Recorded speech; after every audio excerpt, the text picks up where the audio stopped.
passengers, this is your dazzling Captain Keys speaking. I'm today's Commandant of Controls, Major of the Motion, but most of you know me as General of the Funk. I hope you're getting comfortable. We're just about ready to launch into creative space. I recommend buckling in tight.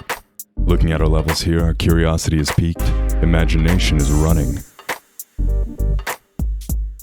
and creativity is set to overdrive. Welcome to today's BAM Animation Livestream, hosted by Max Posson and Brent Noel. Get ready for blast off in 7, 6, 5, 4, 3, 2. Hey, what's up, everybody? How's everyone doing today? Welcome to BAM Live Week. BAM Live Week 5. Week 5. We're so glad you guys are here to join us today. Yeah. We have a very special episode coming up today. There was a big Reddit thread, if you didn't know about, where people asked us questions. Yes. And we're also going to talk about how we made it into the industry. And we're not going to clickbait you. We're going to just talk about it right away. We're going to talk about it right away. But if you don't know how the show works... Yes, tell us about the show. What is the show? Well, basically, it's live drawing themes that are all 15 minutes long. We have a couple wheels that we're going to spin. And you guys get to submit your artwork below in the Dropbox link. Yes, there is an active Dropbox link where you guys can submit your drawings that you make. But don't draw yet. There's going to be a theme that we're going to decide. Yes, we're going to decide a theme, submit JPEGs or PNGs only, and drop them down there, and we're going to look at them live on stream. Right. And then also one more thing, we're going to have an interview with our chat moderator, Yes. Jen, or at The Sketch. Yes. And they are an industry artist. They moved to LA to work in the industry, and they're a character designer on Final Space. So get ready for that in the third act. Yes, and it's a fun show ahead. One of the things, if you guys don't know, if you're not hip to the Instagram, it's Mermaid. That's right, it is Mermaid. Yes. It's where artists draw mermaids. So we've made a little bit of a fun show for two of our prompts where we've got a list of people and a list of fish. We're going to spin wheels. And we're going to make mermaids out of them. So let's go to it. Yes. You have the first... Okay, let me pull it up. Yeah, all right. Bring out that wheel. Okay, let's do our fish first. Okay. Let's take a spin. All right. Okay. What's it going to be? Dude, I don't know. What's it going to be? Oh, Pufferfish? Pufferfish. Okay, we're going to make some kind of puffers. Now let's see our people. Let's see our people. All right, let's go. Larry David. If it's Larry David, you have to do it. Larry David.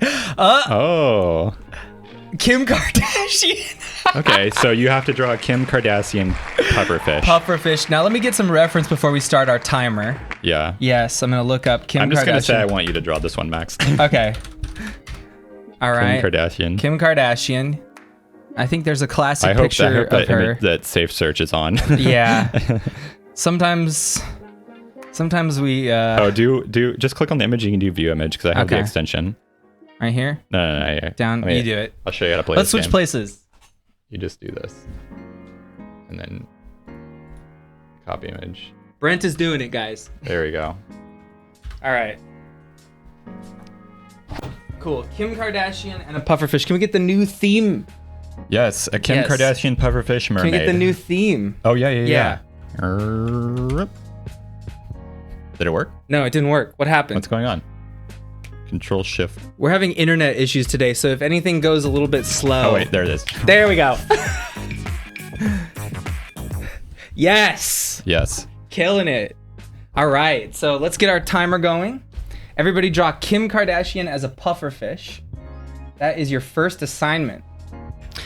Brent, you want to pull up on your phone some of the questions that Reddit asked us? Do you want to start with the Reddit questions, or do you want to start with the industry advice? Let's start with the industry advice. Why not? Okay, let me get you a jumping off point right here. I'm going to ask you some of this stuff. Okay, so let's talk a little bit for a second candidly. Now, we had this Reddit thread, and you guys were asking us. It was just a Q&A because there's a lot of questions that we couldn't get to while we're trying to draw. Right. So people were posting in the Reddit, and a lot of it definitely just had to do with it was circling questions around like getting into the industry, like what's good advice and things like that. So we're kind of answer a lot of them by just talking about how we did it. Yep. And I mean, it's hard and it's not fun, and it's not going to be the fun answers you're looking for, but it's going to be real. It's going to be real. We have the uncut truth here at BAM Animation. Yes. Okay, so Max, specifically, before you got into the industry, what were you doing? Oh, me? Yeah. I don't have my notes. But well, why don't you tell me what I was doing? Okay, well, you wrote down that you had spent 4 years learning to draw foundationally. Yes, it's very important. Yeah. And you were doing that in high school. Yep, we were both doing that. So, okay, I think the first section is called like, what are prerequisites for getting into the industry? Is that right? Yeah, it's prerequisites. Yes. So tell me what some of them that we wrote down were. Well, there's like 4 years of drawing foundationally. Yeah. You went to an art school in Los Angeles, where you were making connections with your industry seeking peers and teachers. That's right. You know, you're the kind of person that just does all art all the time, even if it's bad. That helps if you're going to get in the industry, yeah. And one of the things about you, Max, is that, this is just generally like good advice, right? Like things that you might like to have, like as you're getting into the industry. And then one of the things about just being an artist in general is that, you know, you are not your art. It's not your personality. You have to be able to take notes and take criticism well. And that's something you do well. So that's just in general, like that's kind of the kind of person you need to be. Yeah. So those things, what can you list them again? Like what would be needed before you even think about getting into the industry? Well, the foundational drawing skills. Those are super important. Yeah. If you're the kind of person that needs college, definitely the art college of choice. Yeah, that helps. I mean, we're going to talk about that a bit later, but being in an art college is basically like buying connections. It's like buying into the mafia. Now, what college did you go to, Max? I went to Art Center. It is a lot of money. I paid my debt off, so that is a good thing. Is like if you're not going to do like pottery over like, you know, like at like craft fairs, and your aim in art school is to like get into the industry, then going to art school is a really good thing because the industry pays well if you succeed, you know, and you can pay your debt off. But we're not entirely here to promote going to art school because you didn't go to art school. Isn't that right, Brent? No. I have a state school public education. Right. In fine art, which as we discussed the last time is the opposite of industry commercial art. Right. It's all highbrow, hoity-toity performance kind of crap. Right. Which we're going to talk to Jen about later, because they also had the same experience that I did. Right. So I hope you don't think this is too R-rated, Brent, but there's a famous picture of Kim Kardashian standing like this.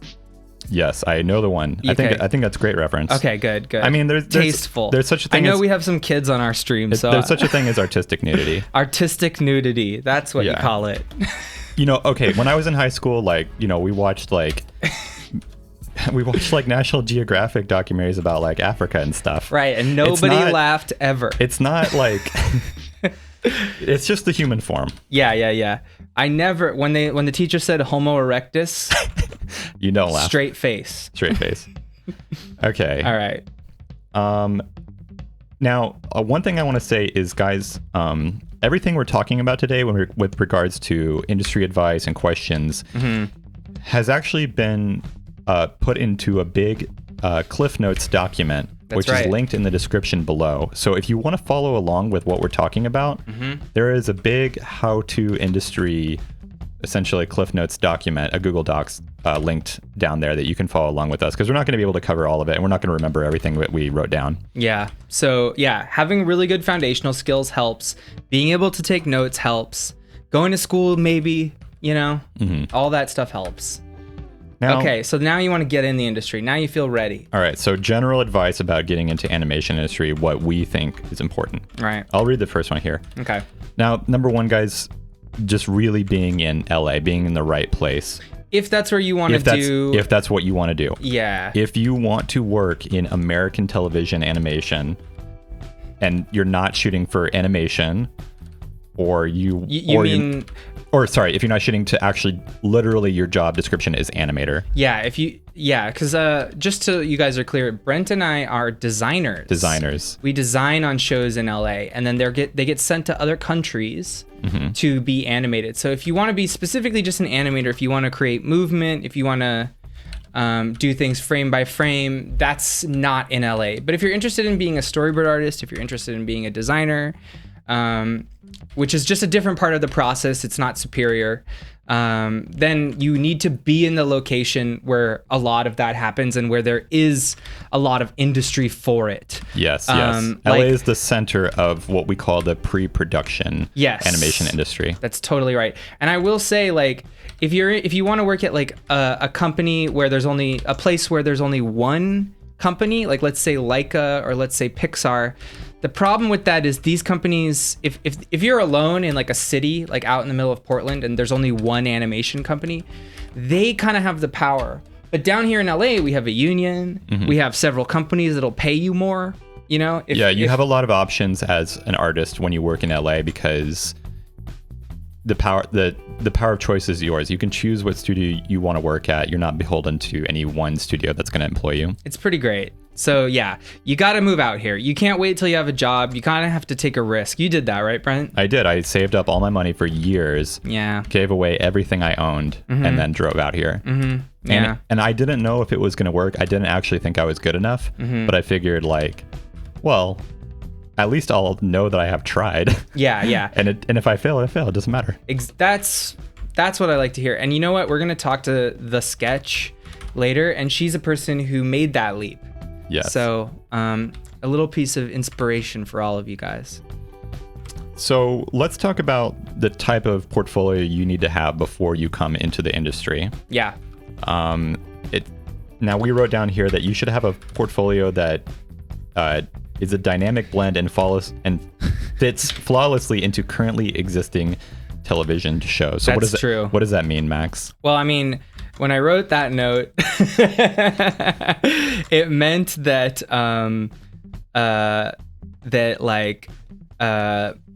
you should be able to take your portfolio, put it next to TV shows that are working right now, and if it matches perfectly, you're a good candidate for getting in the industry.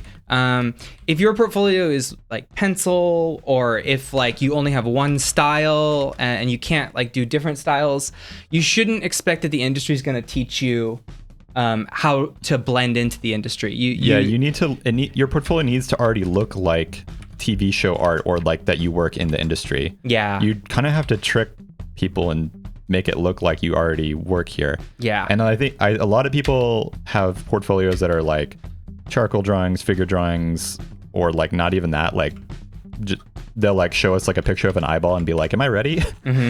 And you got to be designing characters or designing backgrounds and have like that stuff and make it look like your stuff already looks like it's on a TV show. Yeah, it could look like it could be in a model sheet for a TV show. Yes. Yeah. Now, we have also a lot of opinions about your social media presence. Yes, you need to be on social media, and it needs to not just be your art. Yes, because inevitably the studio is hiring you as a person, so they need a human being. Yeah, people will really need to be able to connect to you as a person. They need to know. Yes, like they should judge you by your art alone, but they need to know that there's a person on the other end of that art who is interesting and would be fun to work with. Yeah. People want to work with people who we think are fun and cool and like would vibe well in a studio atmosphere. Because how well you do in the industry is a lot on your personality and work ethic. Yes. It's not just the art, because there's a lot of really good artists out there, but they're just a pain to work with. That's true. We're going to talk about this later, but there's a triangle that's it's kind of got like some archetypes of people who are in the animation industry. And so what I said about that was there's people who are on time. There's people who are fun to work with, and there's people whose art is good, right? And so you can pick two of those. You can pick that you're on time and you're fun to work with, but your art is okay. You'll be fine in the industry. You can pick that your art is good. Or wait. Okay, so your art is good, you're fun to work with, but you're not on time. That's me. You'll be fine. You can. What's the third one? I don't remember. I'm trying to draw. Basically, like, you know, you don't have to be this perfect person. Usually, people are only 2-ish of the trifecta. 2 out of 3. Yeah. We can get back to that later, and I'll remember what the third one is. Okay, let's talk about. Let's see. How much time do I have, Captain? Can't see on screen. Oh, we have 3.5 minutes. 3.5 minutes? All right, I can do that. Yeah. I mean, one of the things is just standing out on social media, really sell yourself. Yeah. We have a bit about good art and good person. Yeah. I would also say, be ready to be looking for work for a long time. Yeah. This is not the kind of thing that you come out here and you're like, oh, I'm going to get a job in a month. It could take years. Yes. I made a joke and we laughed about it. It was kind of mean, but, this last weekend where I was talking about, you know, people, they'll message me and they'll be like, okay, I'm going to call my mom. Mom, I'm gonna submit a portfolio to Bento Box. Bento Box, the company that makes Bob's Burgers. Grandma, I'm gonna submit my portfolio. Call the family together. Everybody, listen. I'm gonna submit my portfolio. Okay, on the count of 3. 1, 2, 3, and then it's just like the end of Indiana Jones, where they're just pushing a box that's your portfolio into a huge warehouse of boxes. You have to be able to just like submit your portfolio and not make it a big deal. Yeah, it really is like that for the online applications. Yeah. Let's see. Whoop.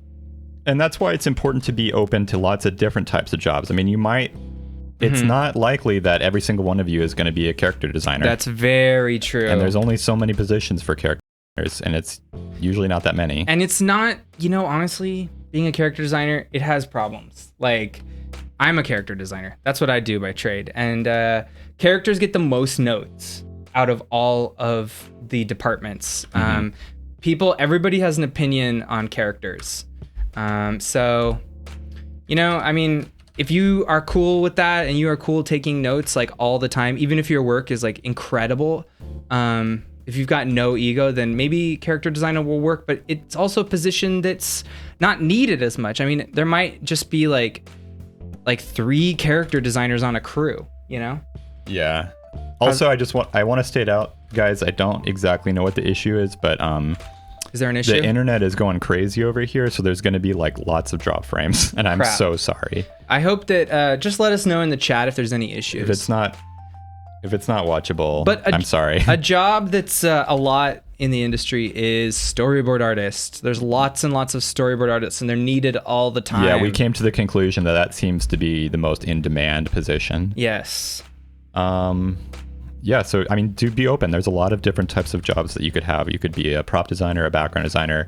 You could be a storyboard revisionist artist. You could be an animatic editor, if that's what you're going for. Yeah. And the last piece of advice that I have is don't be afraid to fail. If you don't make it, it's fine. There actually literally are not enough openings for all of you. Yes. It's a small niche industry, and it's highly competitive. And if you try and fail, that's good, because it meant that you tried. Otherwise, you're always going to wonder like whether or not you could have made it. And there's nothing that says you can't try again later. There are plenty of people who try once, it didn't work out. They improve their portfolio for a couple of years and try again later. I could just hear that with some inspirational music underneath it. I mean, the YouTube video is going to be good if they're putting inspirational music over it. Yeah. Try or try not. Yeah. Something like that. All right, are we good? Are we done? Yeah, I think we're good. I love that's a great Kim Kardashian. That's great. Oh my god, this is bizarre. All right. I like it, dude. Yeah. Okay, let's let everyone submit. Yeah. And we're gonna everybody submit, and I'm gonna show y'all. We're gonna stall for a bit. Yeah, while Max you guys has- are submitting, Max I'm has gonna show something he you wants what to my show us. portfolio looked like. Well, me and Brent are both gonna do this at separate times. What did my portfolio look like Just open when it. I wanted to join the industry? Pop the document thing open. Okay. There you go. There we go. And let's do right here Yeah, Max is gonna show you guys a couple things. what his drawings looked like in high school. So to give you a more realistic. Yeah, we might have to come back to this, like, because I have high school, college, and current. Yeah. So here's a couple of my high school drawings. As you can see, I mean, a majority of it is kind of like This is a lot of fundamental drawing. fundamentals. Important stuff. Everyone in animation can draw fundamental stuff. It's just like a building block Yeah. for drawing anything. They're not really that interested in seeing that stuff in your portfolio, but you need to do it. Yes, so I did that for 4 years. And if you can't do it, it's gonna be like really obvious. Yes, it will be. Yeah. So fundamental stuff. I mean, I have a couple problems with these things, but they look good. This is really cool, dude. They wouldn't go in an industry show, but No. you can tell the person can draw. Well, something like this can get you into this will get you into a design college, because usually there's like a portfolio review to get into like art center or something like that. Right. So this got me into Art Center pretty much. And then let's see. You can just click on it and click the here like this. I'll show Which you how this one? works. Show me how it works, Brent. Boom, but yeah, I didn't want to pull it, but cool. Yes, this is my graduating portfolio from college, which also has problems. Okay, so let's back up. So Yeah. After 4 years of college, really refining your art, Yes. you started making stuff like this. So this is kind of like what you're starting to apply to studios with. Exactly. And to be honest, Look at the level of improvement here. It's really cool. I mean, you're doing cool stuff before, but now we're drawing very animation-y. that's true. It's closer to animation. It's still not quite there yet, I think. But yes, you're correct. It's very cool looking. This is the kind of stuff where people in the industry look at and they say like, this is cool looking. Yeah. It's not exactly right, but it's like, it's really cool. Somebody's and fun to taking look. risks. Yeah. Yeah, this would probably be a better industry page. Yeah, I mean, this is somebody's actual job at like This was a some kid's show. freelance. Yeah. So, I tried to illustrate children's books. I don't know why, but that's something I tried to do for a while. And so there's that. So yeah, I mean, that was what got me a job at Disney Interactive. Right, which is not really the animation industry. That was more like gaming. Yeah, so a lot of people who work in the industry don't actually work on TV cartoons. They work in some other tangent field, and that's fine too. Yeah, and so from my experience of like working at a gaming studio for like a year, it led me to animation later, and I'll show you what my portfolio looks like later. But let's check out some of the mermaids that you guys submitted. We have I'm mermaids super excited. coming in. I'm gonna wait for the thumbnails to load so I know what to click on. Okay. Hey, look, it's our friend. PNGs. Woo! Look at that. Everybody had the same idea as me. Yeah. This is great. If we not have another it one open on opens this up right page? here, Yeah. I'm gonna like lose it. Yeah. That's awesome. See what happens. Kim Kardashian mermaid. Why is that doing it? Dude, I don't know. Just move or... It doesn't actually work. Okay, we're gonna have to fix that later. What happens if I Technical do- difficulties.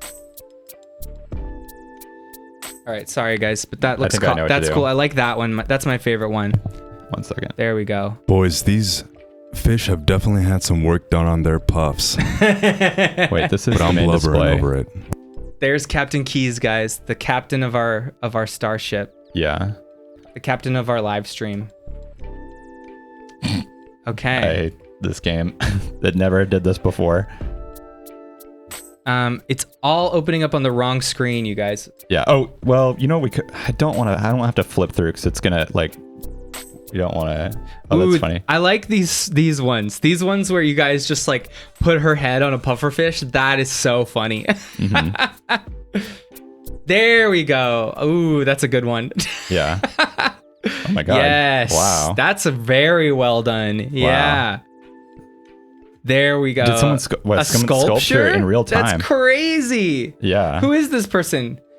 Felipe Andreas. Wow, you guys are great. Yes. Wow. I appreciate that nobody put a butt on the pufferfish. I feel like we're going to get some butts pretty soon. Yeah. Oh, there we go.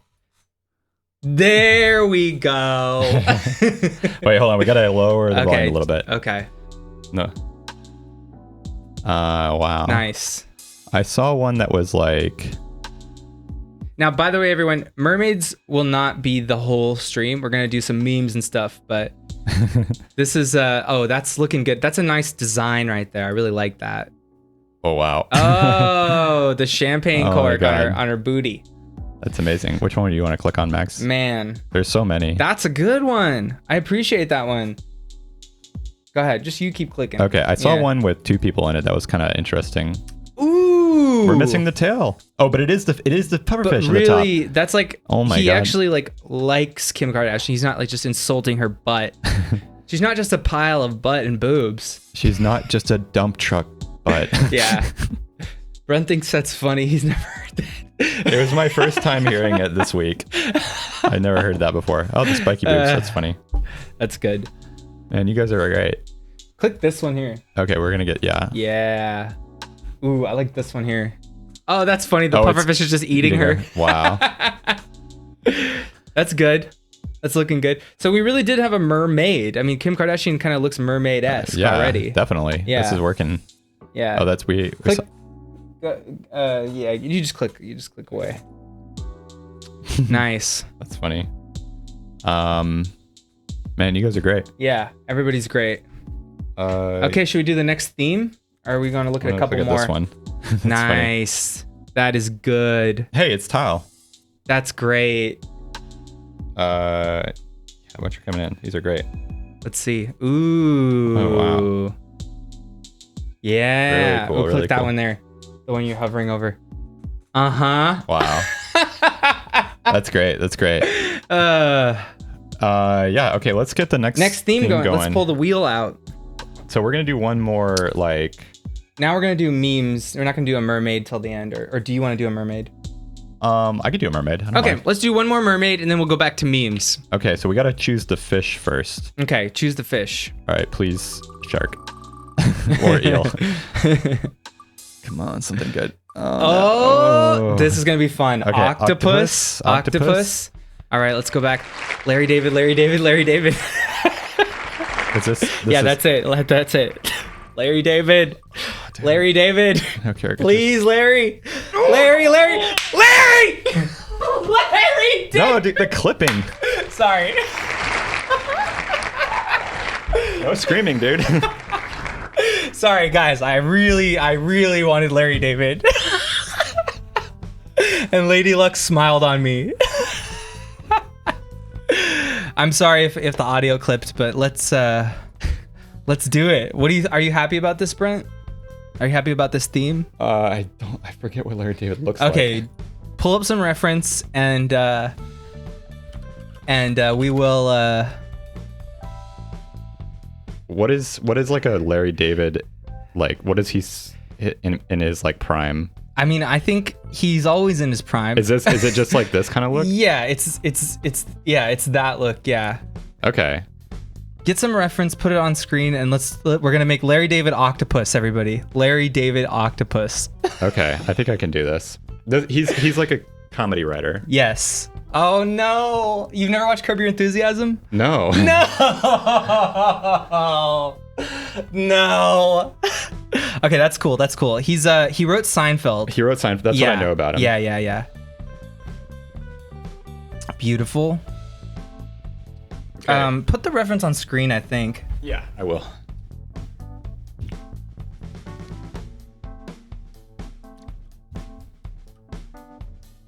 I'm just gonna Photoshop an octopus on his head. Cool. I hope you guys are doing well. All right, can we get the next theme? Yes, new theme, guys. Yes. And it's starting right now. Do you guys like our dance? We do a dance every time. All right. Everybody draw Larry David as an octopus. Okay, so again, we have all of these notes down below in the description of this video. By the way, how's all the internet going and stuff? We have lost a lot of frames. Okay. But it's working. Well, I apologize if this stream seems choppy, but thank y'all for following along. Yeah. As long as the audio works. Yes. So we talked a little bit last time about some prerequisites for getting into the animation industry. And so we said you got to learn to draw foundationally. It helps to have some schooling. You have to post art on social media and pictures of your face. You have to make connections with other human beings and be able to take notes without an ego. So let's get into it. So yeah, you got to be in LA. Your portfolio should be able to blend flawlessly into other TV shows. Let me see. Yes. So social media is really good because it's a microcosm of being able to stand out. And I actually, when I was on Rick and Morty season 3, I got to help hire people. And I got to say, we do something called testing in the industry where you get a test, like you got to draw 4 aliens and you have to complete that within a time limit, and they'll see if you're a good match for the show. Yes, you actually have to take a test to get into most studio jobs, if not all. Right. And it really comes down to your portfolio and how well you do on the test. In order to get the test, you need a good portfolio, and then... Yeah, many people don't know that there's a whole testing process, and it's even a challenge just to get a test. Yes. Especially if you're not well connected. Yes. So you need to be able to stand out because you're getting like 150 tests. If you're ever in the position to hire someone, there's so many tests coming in. That's why just applying is such a meme, because it's like, well, you're gonna apply and then maybe you get a test and then you work really hard on the test. It takes you a week, and then you're just one of 150 tests from a pile of online applicants that they don't even look at because they already know someone in house. Right. And it's cruel, but that's how it is. Yeah.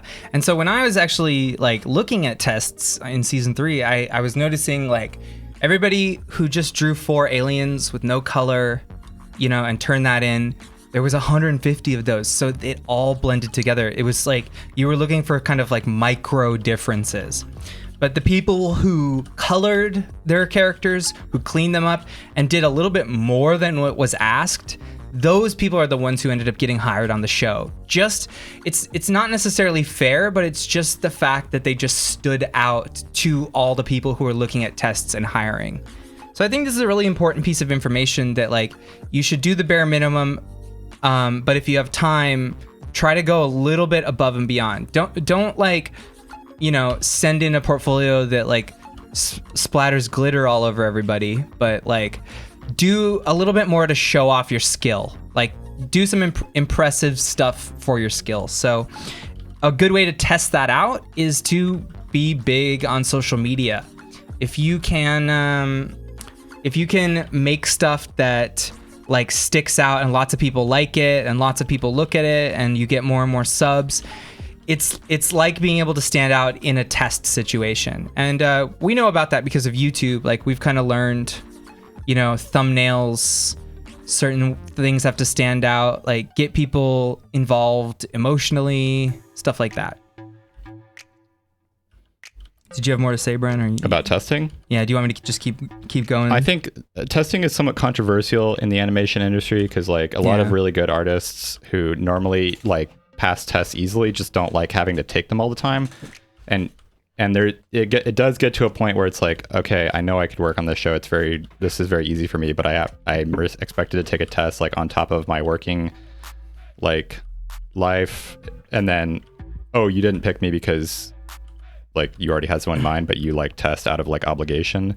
So it is somewhat controversial, but when you're just starting out, it's actually super helpful to take a test because it really forces you to try to match a style.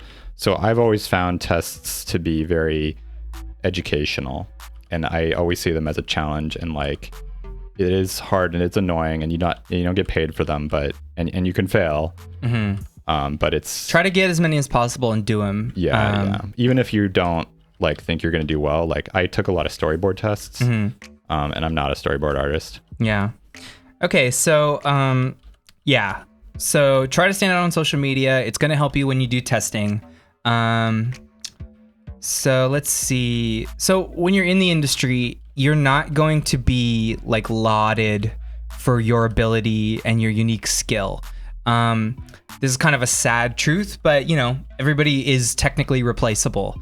That's not a bad thing. Yeah, it's just an assembly line. It's an assembly line, but that's not a bad thing. I wrote down here like you should try to be a sketch monkey, but that's not a bad thing because it makes you rich.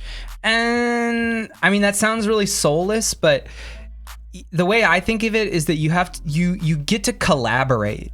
You get to collaborate with a group of people that you usually like. Like I haven't met anyone in animation that I hate. No, I like everybody here. They're all here because they want to do art, and they're all very positive people. So you get to collaborate with a group of people, and you get to get paid a lot of money to draw for a living. So you have to be able to take notes, and you have to be able to turn stuff in on time, and you have to be able to do what they tell you, even if it's not your creativity is not like sparked. Like you don't have to get inspiration to do something. You have to be able to just like clock in, draw a mailman, clock out. Does that make sense? All right. How's that sketch coming, bro? Oh, it's terrible. I'm seasoned up. No. It's the worst thing I've ever done. I know. I think I scared you because I yelled so loud. I'm sorry, Brent. Don't yell into the microphone. Yes. Brent is very concerned about audio. I'm here for the audio. Yeah. Yeah. But yeah. Nah, it's fine. Nah. We can chill. I think it looks good. Thank you. Yeah. That's what I need. I just need positive reinforcement. Yeah, positive reinforcement. And I need to like zoom in so I can actually see what I'm doing. Yeah, it looks good. Yeah, Larry, like, you've never seen, have you seen Seinfeld? I have seen like a few episodes of Seinfeld. Okay, yeah. He's a very kind of, George from Seinfeld. George Costanza. Yes, this is Larry is the real world George. Ah, okay. Similar to like Abed in Community is a friend of Dan Harmon's. Yeah. There's a real guy that George is based on, and it's Larry. Okay, so let's keep going. I used to do caricatures like as a living, but I've totally like lost that skill. I think you're doing good, man. Don't Thank you. Don't sell yourself short. Thank you. Yeah. You really nailed his essence, the hair.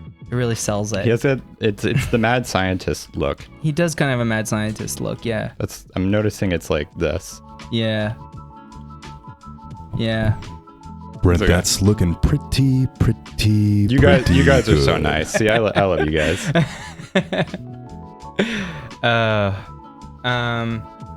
All right, so let's keep going. We already kind of touched on this, but jobs that are needed a lot are storyboard artists. Yeah. Don't be afraid to fail. Yeah. So, how do you get a test? That's the next big thing. That's the big question that is on everybody's mind. Like, I feel ready. How do I get a test? And a test is going to come down to being in the right place at the right time and being in the know and knowing when to ask for a test. And that only comes through lots of like, well, the word is networking, but I think we don't like the word networking for other reasons, which we'll get into later. Yeah. But you have to really be part of the animation community to be kind of in the know about things. It's like being invited to a high school party. Yeah. You got to be friends with the right people. You got to like be at lunch at the right time and hear about it. And like you got to be like on good terms so that it's like appropriate for you to ask for a test. Yes. And it's hard to like I can't just give you a list of emails for you to like asks for tests because that's not how it works.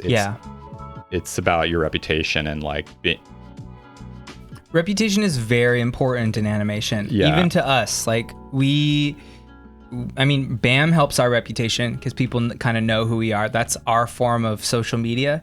So we're kind of preempting a lot of people because they know about us through BAM before we even get hired. Yeah. Yeah. And like I mean, people know me in the industry. I've kind of like established like a name for myself. Yep.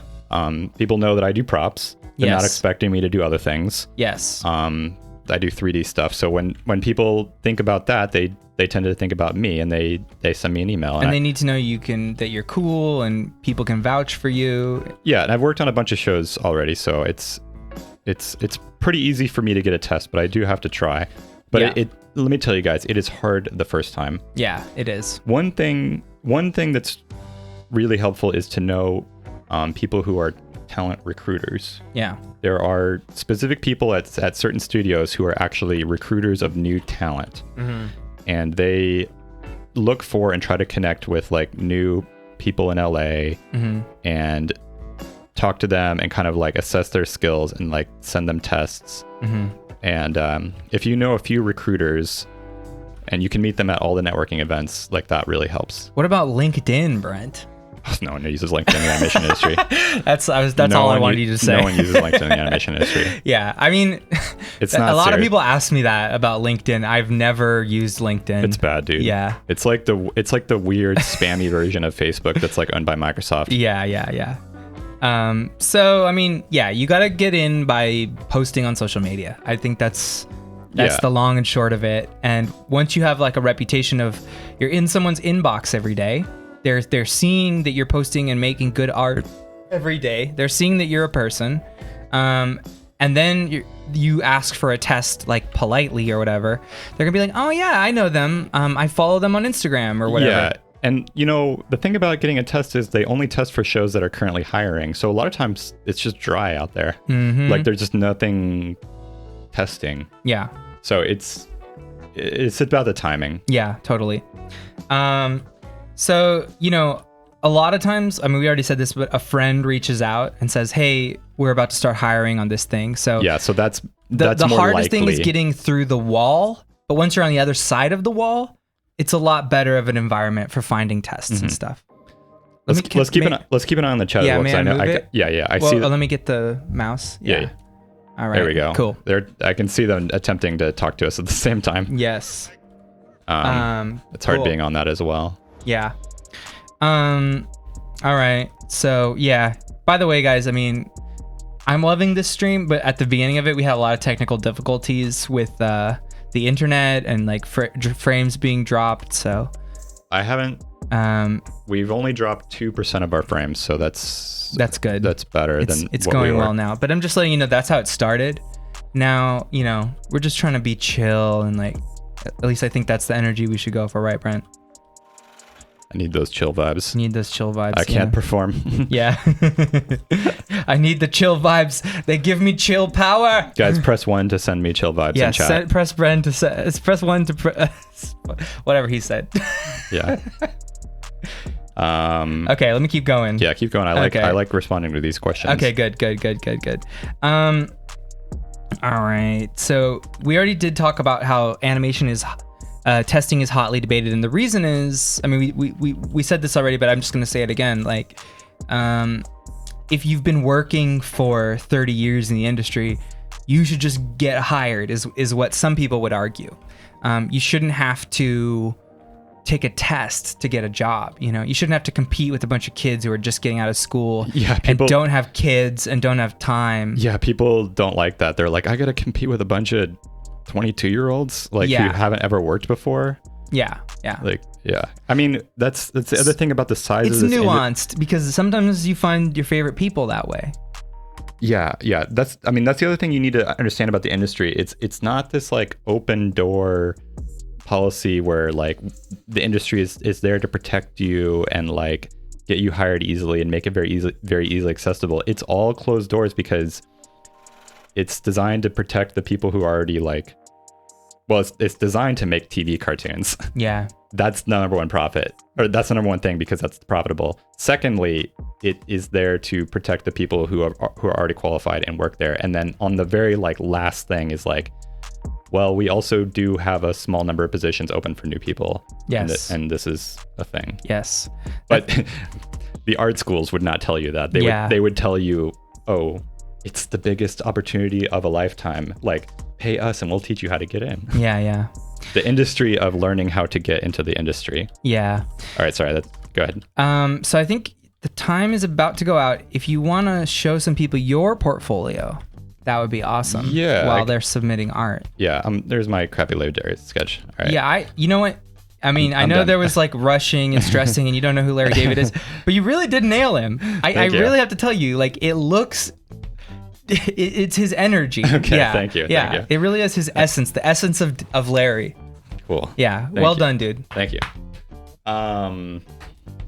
All right, so let's see Brent's portfolio while you guys upload images of Larry David as an octopus. Yeah. Actually, one second. I want to change something about the thing. Okay. I'm gonna click here.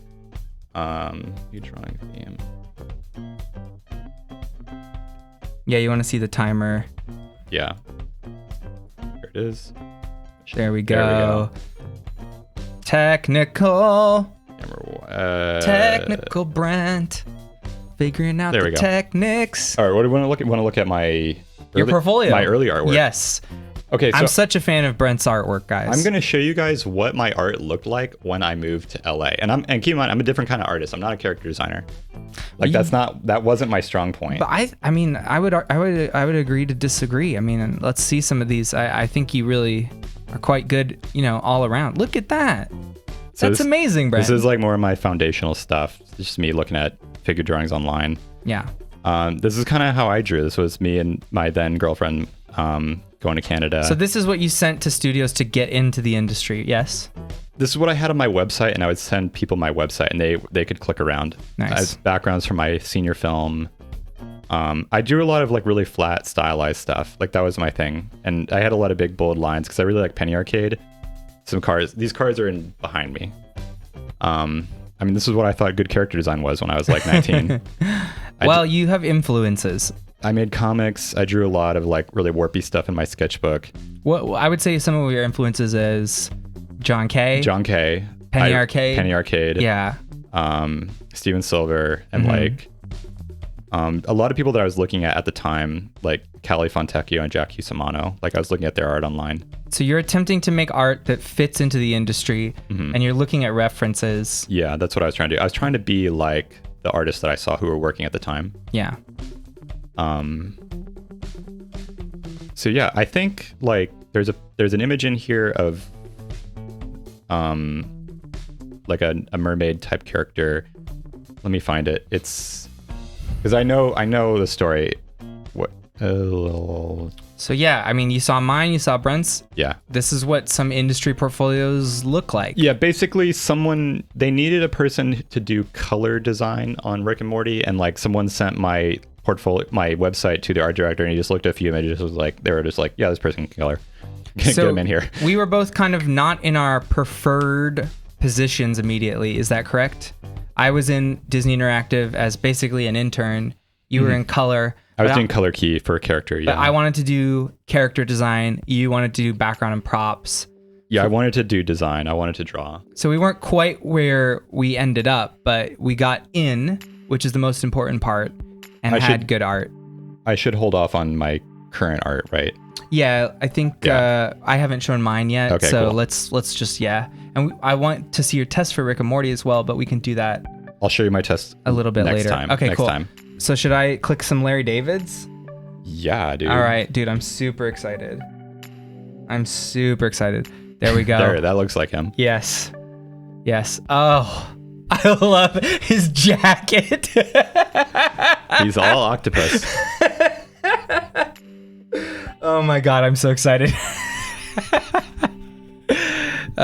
This is beautiful. Okay, let's see. I'm telling you, man, you need to try the sponge cake. This is a thing? Yeah, I think it's from Curb. Yeah. Okay, cool. Yeah, I'll try to do Larry David impression. Here we go. Wow. Oh, yeah. Yeah, Wow. that's right. That's correct. You guys are killing it. Yeah. All right. There we go. Or maybe we should do the sorting. Or no, I think it's sorting correctly. Yeah, it's sorting correctly, I think. Is it? Well, let me try. You do it. We're gonna sort by I love this design though.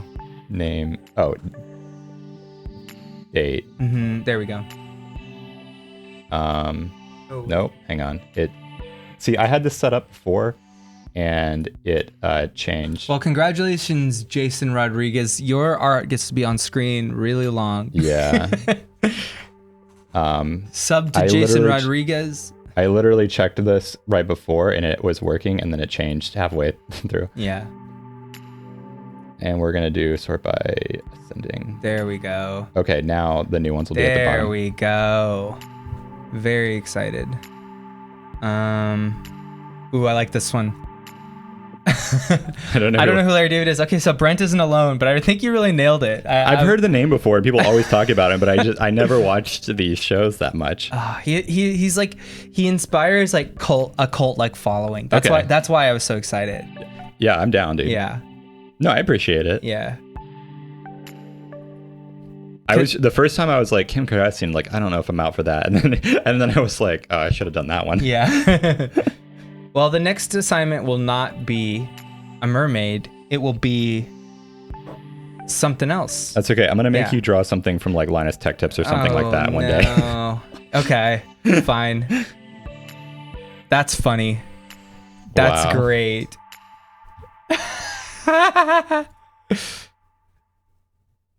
Nice. Oh, that's fun. That's fun. Ooh, a lizard. Is that a lizard? Yeah. Dang, she really got it. Mm-hmm. Wow. Wow. The long hair. Oh my god, okay. That Larry is really about to complain about his coffee. Captain Keys on the mic. Mm-hmm. Wow. Oh, wow. Wow. Seinfeld in space. Interesting. Wow. Oh, great. Do you usually draw for Mermay? Me? Yeah. No. Do you participate in Inktober? I used to participate in Inktober, and then I kind of got sick of it, and then Mermay was later, and I felt like I mean, my hot take on Mermaid is that it's fun to draw a mermaid once or twice, but like it starts being a crutch because like it's like this very convenient thing where you don't have to draw legs and you get to draw like sexy ladies. And I'm not about the like animation like arms race to draw the cutest like animation babe. Oh man, I think Larry's my favorite animation. That's why babe. I like this. Yeah, I think this is way better. I hope that you all. I hope that you all put this on your Instagram and tag Mermaid because I feel like we need to infiltrate that market of like. Yes, attack Mermaid. Attack Mermaid with like Larry David. Larry David, yeah. But also tag Larry David. Larry David will be really confused. He won't know. Well, maybe he likes octopuses. Octopusi. Maybe we can make Larry David a fan of Bam. I don't know what he would think of Bam. Notice me, Larry David. Yeah, everybody's nailing it. We I feel like we've had a theme in most of our live streams of drawing oh, that's Kim.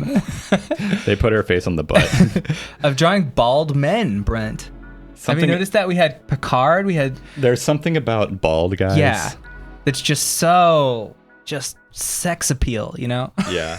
I'm getting that crazy like Frankenstein like line from wearing a hat all the time. Well, also it's 1,000,000 degrees in here, guys. Right. Yeah. Cool. Well, what's next on the actual agenda of what we're supposed to talk about? The new agenda is a new theme, and then we're gonna run our sponsor ad. Okay, so we have the next theme. Yeah. All right, cool. Yeah. Just group it or something. How do you do the hotkey for that? I actually don't know. Tell the viewers. Control G. Control G to do a group of selected layers.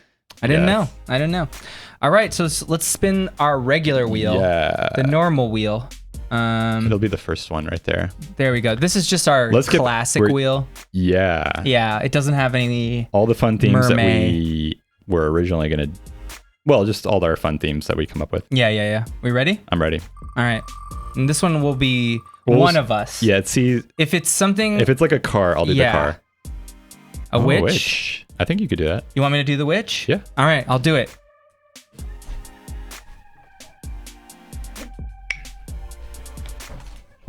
All right, everybody. So the new theme is witch. Yes. Let's draw some witches. Remove. All right. So And I'm gonna softball you. Not softball you. I'm gonna pitch you. you can pitch me stuff. You can also just read the question stuff too. Can I get the new theme? What is it? Oh, Control Alt Shift D. It's a lot of.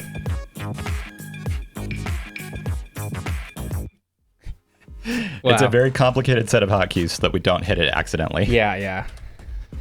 But yeah, I mean, I'll tell you where I ended on that list. By the way, again, everything we're talking about is in a Google document that's linked in the description. So you guys can keep this for your own reference. Yes, that's right. You guys can revisit this and read all the stuff we were going to say about. Yeah.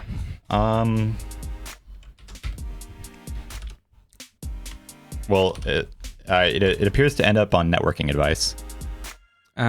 Is that where we want to pick up? I think we already talked about that. I'll tell you where I ended, if you don't mind. We went past testing. Things to keep in mind when you do get work, and then now to the questions. Okay. All right, guys. So now, that first whole big thing of how we got in the industry is kind of just a general response to a lot of the questions that we got. But now we want to pick up on some very specific questions that were asked on our Reddit. And by the way, if you didn't know, we have a BAM animation subreddit, which is linked below. And also linked below, I'm just going to go ahead and announce this now, the BAM animation Discord, which is in beta. Wow. So you guys can join the Discord if you like. Yes. I'm still in the process of setting it up, but it's about 90% of the way there. Right. There are places to post your art. There's places to ask for critique, and other artists will help you draw over your stuff. Right. You guys can interact with each other. You can talk about games. BAM Animation has a Discord, and a bunch of industry artists go on it. Isn't that true? That's the big selling point. That's the big selling point. There are industry artists who our friends use the Discord, and they will talk to you, and they will give you feedback. They'll give you critiques. Everyone can post their art. So check out the BAM Animation Discord linked below. Yes. Now keep in mind there are rules. Oh. So when you join the Discord, you have to read the rules and agree to the terms of service, because we don't want people essentially spamming our friends and things like that, or posting like really obscene images. Yeah, no, we're keeping it tasteful nudes, like Brent said. Yeah, it's kind of a Discord for... It's a safe for work Discord. Yeah. It's a community designed to people who are serious about working, like improving their portfolios and getting better at art, and hopefully one day working in the industry. Yes. That's what it is. But you can read more about it there. Yeah, check it out. We got, how many people are on it already? There's 40 fans, essentially 40 BAM initiates. And I do have to say, like I actually didn't know what a Discord was. Okay. And so if you don't mind, it's a server. It's a chat server. It's a chat server. You can chat in audio, but you can mainly just like post and hang out with people. It's not Facebook. It's a chat room. It's a chat room. It's a bunch of chat rooms, and that also allow voice commands. Yes. I mean, my first thing would be like, it's Ventrilo, but I mean, you haven't used Ventrilo either. Yes. I have not done anything. Okay. Let's talk about the Reddit thing. Contoria says, what are some of the best resources for finding work in the animation industry? I've heard multiple times that by the time a job is posted online, the studio already has a few people in mind, and they don't take much stock in online applicants. Is this true? And how does one get ahead of the curve and become a candidate if by the time a studio posts, an opening is already filled? Okay, so that's a difficult question, because it's like, how do I be in the know? Like, am I one of those boxes in the Indiana Jones warehouse? And that's true, and it is like that.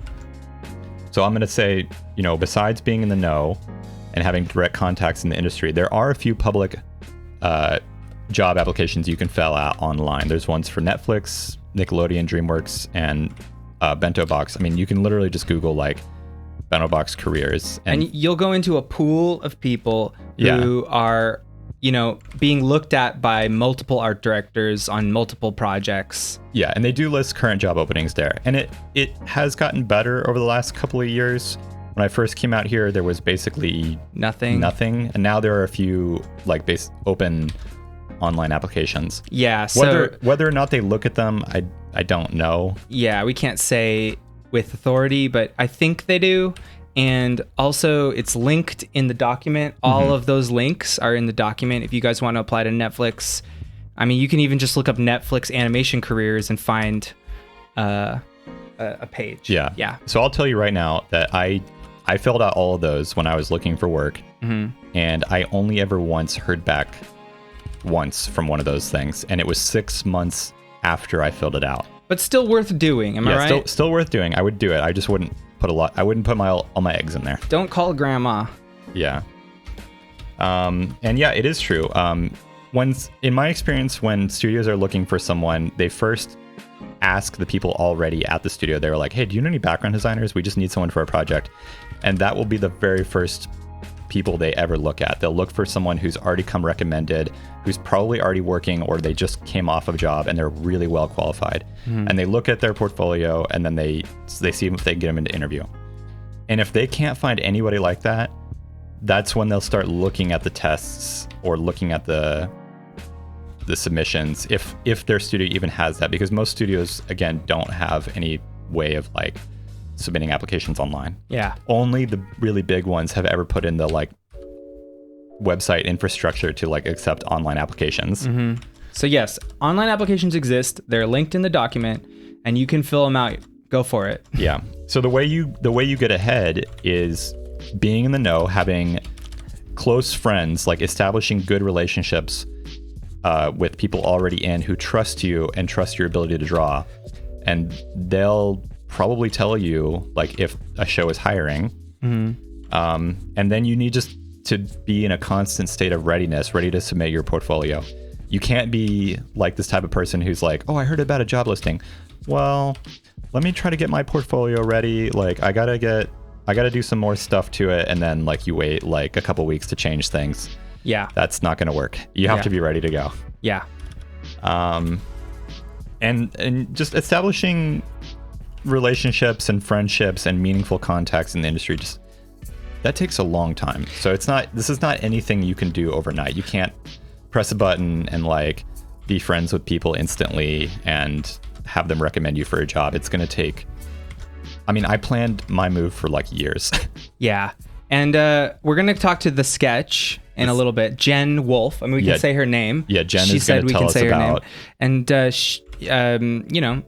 Jen became friends with people who were in the industry, and it helped her a lot to get a job. Yeah, actually, Jen just wrote, you applied to hundreds of jobs and you may never hear anything back. Like, slanty, upset face. Oh my God. And that's true. And then, but yeah, you need to surround yourself with lots of people who are trying to do the same thing and who may or may not be in the industry. And that's what's going to help, is by being part of the art community. Right. Okay. Skid Remarks asks, what education is expected to become a professional animator in Burbank? Does GPA matter? Does portfolio outweigh a degree? And the answer to that is that no education experience is needed or expected.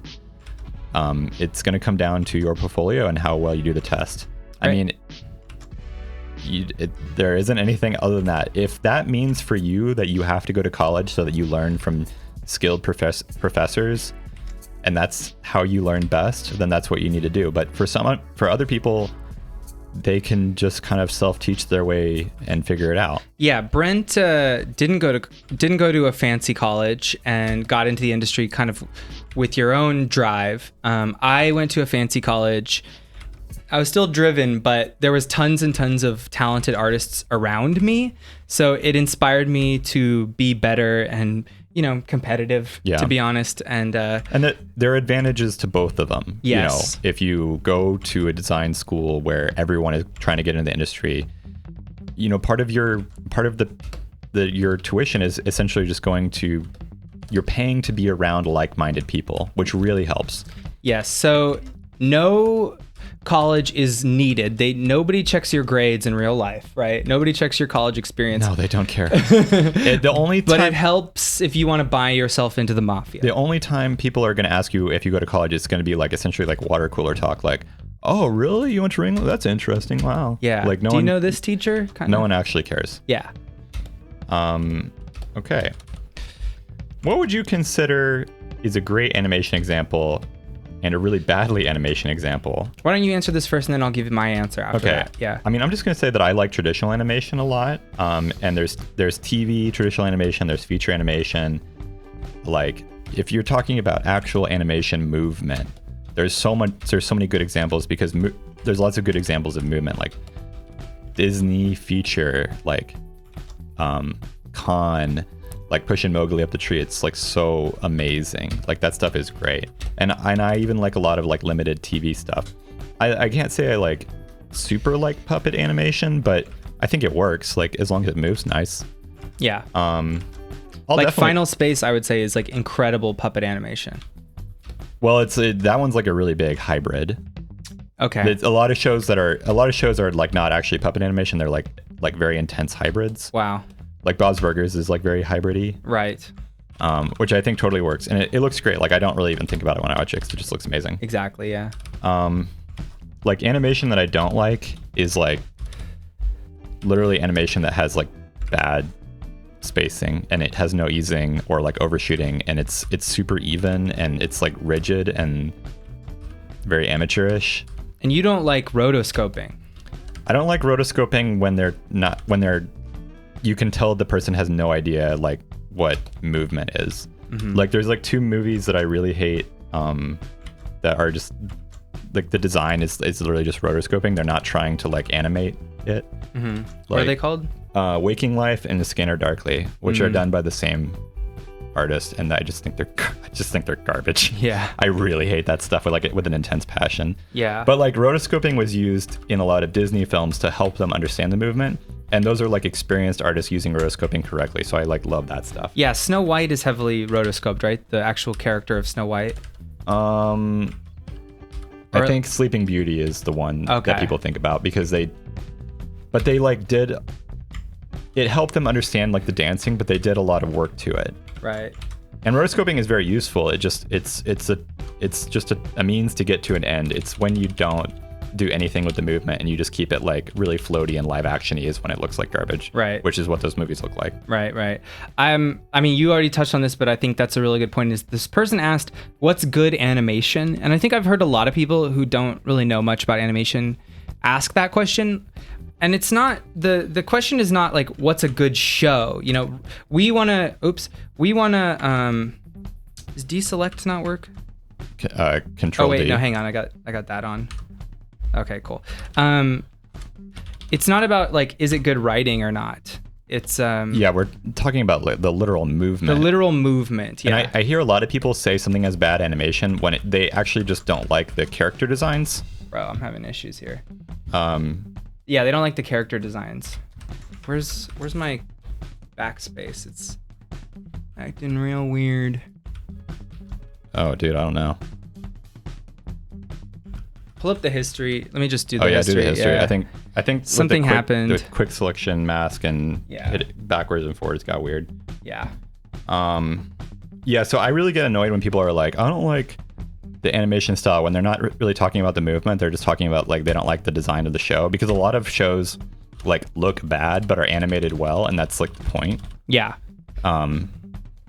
Or they'll say something has good animation, but the animation is bad. They just like the story. Yes.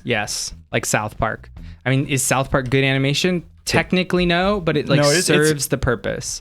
No, it's good. It pops really nicely and moves quickly. Mm-hmm. It's something we've discussed. Well, I think something we've discussed before is like, it reads quickly. Yeah, it reads well. It's very clear. If things are clear, it like helps the story along. Yeah. I mean, I don't have a problem with any South Park animation, because it reads well, like, you know what's happening. Like, I hate like the really like super evenly spaced stuff where it's like just kind of like all moves forward at a very consistent rate, and like it gets very like weird and like floaty is the word. Like, bad animation, like we often call it like floaty, because like nothing looks like it has like any real weight to it. Yeah. Yeah. It's like, it's you know what? What's kind of like that 90s like X-Men. That stuff is like just really limited, and it's pretty bad. It's limited, but like they'll like morph. Oh, dude, yeah. They'll like morph into another pose instead of move into another pose. Yeah, I don't like that stuff. Like the G.I. Joe, like toy-based animation stuff is... Man, I don't think I have time to It's like this. well drawn, but it's not... It's so limited that it's like can't allowed to be like good movement. Right. I'm going to just try to just like block it in real quick. No, that's good. Without... We can just stall for a bit. Okay. Yeah, people have a lot of opinions about animation here in the chat. Yeah. South Park is all done in Maya, which is crazy because it's 3D software. Yes, South Park is not done on paper. That's a common misconception. It's done on Maya. Yeah.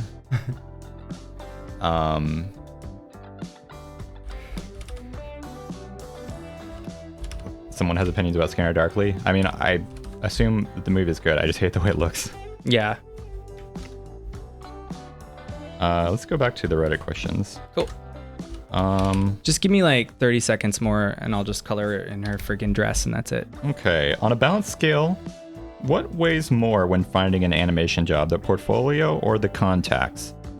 And I'm just going to say right now that like life is not an RPG. You can't assign a numerical value to anything like this. You need a good mix of connections and skill to just get the test in the first place. Mm-hmm. And then you will need the skill to pass the test. Mm-hmm. And you cannot get in without doing the work. Like you have to do the work at some point. So it doesn't matter how good your socialite abilities are. You're not going to get in unless you pass the test. Yeah. So it comes down to that. Yeah. Let's see. I see a few things coming up here. Max has to do a video about how he does digital coloring. Oh, do I? I mean, I learned it all from Brent. Well, we have a video that teaches literal like flat coloring. Yeah. Yeah. I've been accepted. Check that video out. Yeah. I'm accepted into a really good school, but they only doing e-learning because of COVID. Should I wait or go now? That's a crazy question. Go now, dude. You're at home, like on your computer. Just draw, man. Like what? Yeah. Why not? Yeah.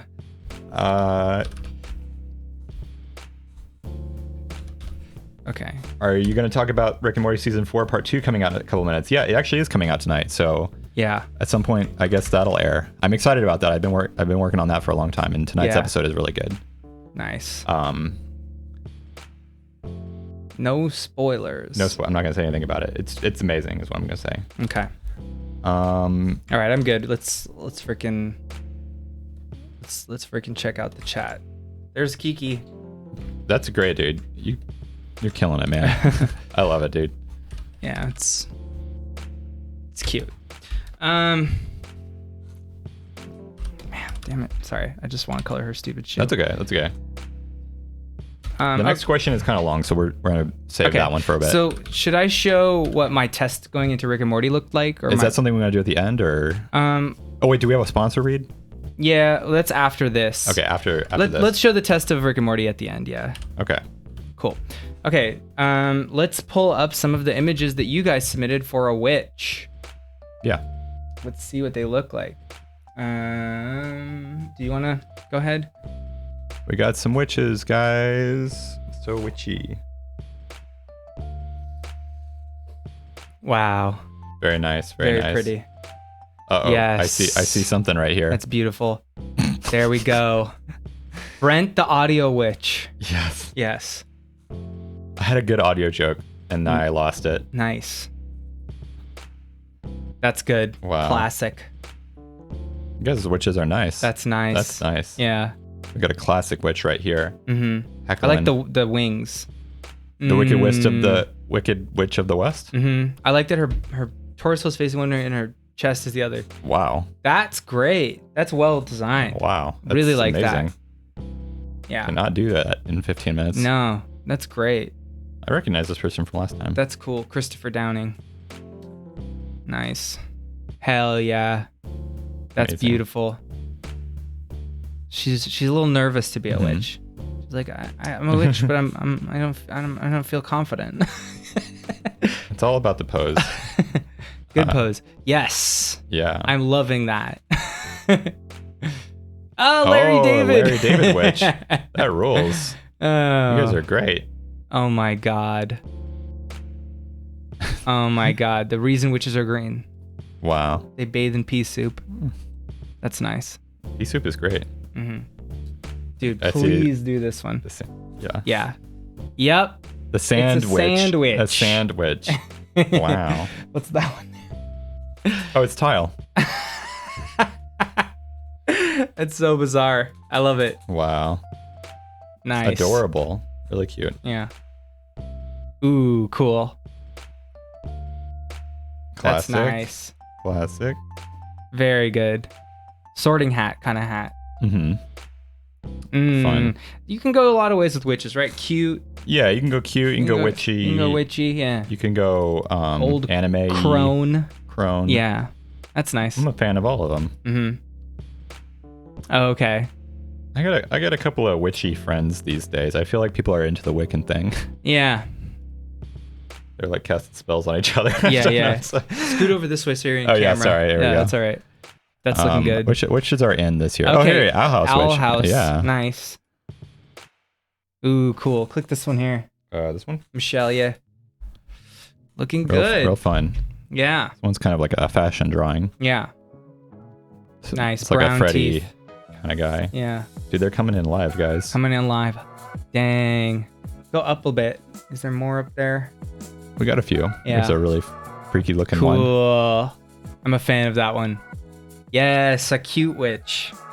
Kawaii. Very good. Oh, mouthless witch. Okay. I think I see a... Oh my goodness. It better it's not a be. tiff. It's a tiff. Nope. Don't send us You're tiffs, not guys. gonna be on. There it goes. All right. Well, thank you for drawing me. Yeah. And Oh, he sent a JPEG. Okay, you sent a JPEG. There it Okay, is. thank you for the JPEG. Thank That's you, very nice. That's very nice. I appreciate when people draw me. Yeah, it's and funny. submit JPEGs. Thank you. The PDF? Don't submit PDFs. Yeah, we've actually had memes on our Discord Yeah, about there's Brent and Max being mad about people sending PSDs. Yeah. That's why you should join the Discord. It's great. Yes. But only if you're serious. Yeah. Ooh. That's fun. That's like Muppety. I like that one. I love it. Yeah. You guys wanna That's cool. get going on the next theme, or what do you want? Yeah, pull up your phone and let's do an ad read if you don't mind. Oh, the ad read. Okay. Yeah. Okay. Yeah, so we have a new sponsor this time. Yep, we have a new sponsor. Who is it, Max? What's going on with this let one? me find it. This one's kind of interesting. Oh, yeah. So, Brent, my poop has been looking like a live action Netflix anime. Oh, what does this mean, Max? Where are you going with this? Watered down. Oh. Yeah. Yeah. That makes sense. We got this new sponsor. It's Metamucil. Can you show the product, please? Yes, this is what they sent us. Do you guys know what this is? Yeah, Metamucil. You ever heard of this? They reached out to us. They reached out to us. Me and Brent used this, but the problem is Metamucil thought that BAM stood for Burke Asset Management, which is actually the #1 asset manager for people over 70. So the ad copy doesn't really fit our demographic, to be honest. Oh, yeah, they have no idea what BAM means. Yeah, well, that's okay. We need the money. Mm-hmm. So I'm just going to read the ad. Okay. And I think we're good. I think they could use it. Yeah, everybody can use it. Yeah. Yeah, it's not bad. If treating yourself to bodega prunes has your stomach seized up like the brakes on your Lincoln, you might need a new kind of fiber. Who cares about the science behind it? It'll take 30 years worth of saltines and Werther's Originals to turn it into soft, brown pool noodles like God intended.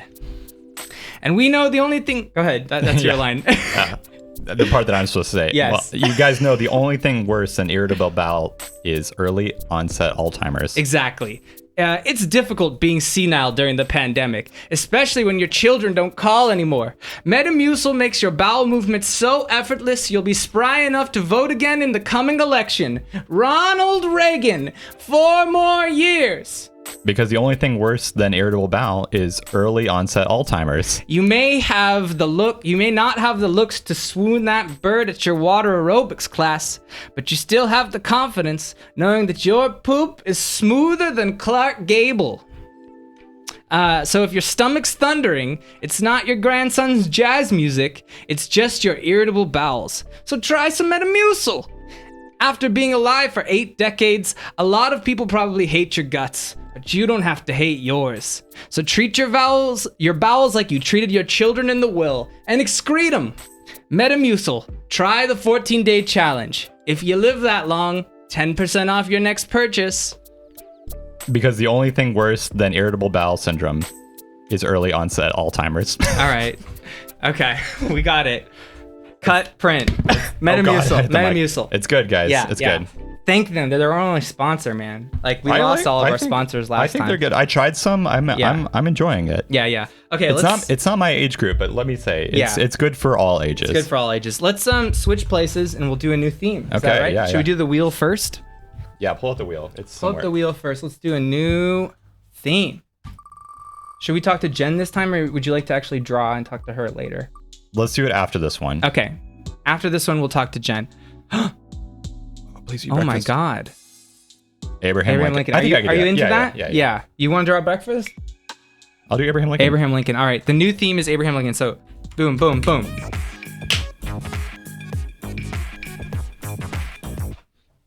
All right. The new theme is Abraham Lincoln. I'm into it. Great work here. Thank you. So he was the 16th president. Yep.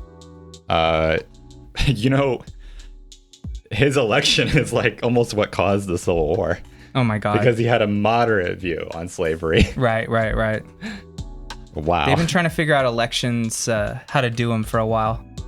I'm going to go back to the industry questions. Can you tell me where you left off? Which was the last one? Internships. Do we talk about internships or not? No, we haven't talked about internships. Did we talk about... Okay. It's the last... the last question was what kind of jobs are available. It's this really long list. Got it. Okay. Do you mind if I take a pee real quick? Go for it. I'll handle it. You'll handle it. I got it right here. About internships? Yeah, I'll just pick it up. I can draw and do this at the same time. It's pretty easy. So let me get an image of Abraham Lincoln, our 16th president, who said, "A house divided itself cannot stand." If you want to know about Abraham Lincoln, guys, I recommend watching the Ken Burns documentary, The Civil War. That is a good documentary. That's my favorite. It's got Shelby Foote. And lots of stories about North versus South.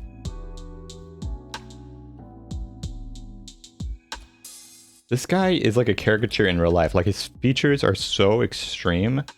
Like he doesn't look real. You know what I'm saying? Like he's like a real life cartoon. Like no one looks like this crazy. I feel like you look like you're related to him. I would love to be related to this legend. Yeah. So should we talk now about internships or Lincoln? Because I'm down to talk about Lincoln. I want to talk about both. I also want to talk about Shelby Foote. Yes. So when Lincoln had his first internship in animation. Yeah. Okay, internships. A question from Atlanta Illustrator. I've heard internships are a great way to get ahead in the industry. So what our opinion is sort of. Yeah, it depends on if a studio even has an internship. Yeah, there's actually laws in LA about internships that you're not allowed to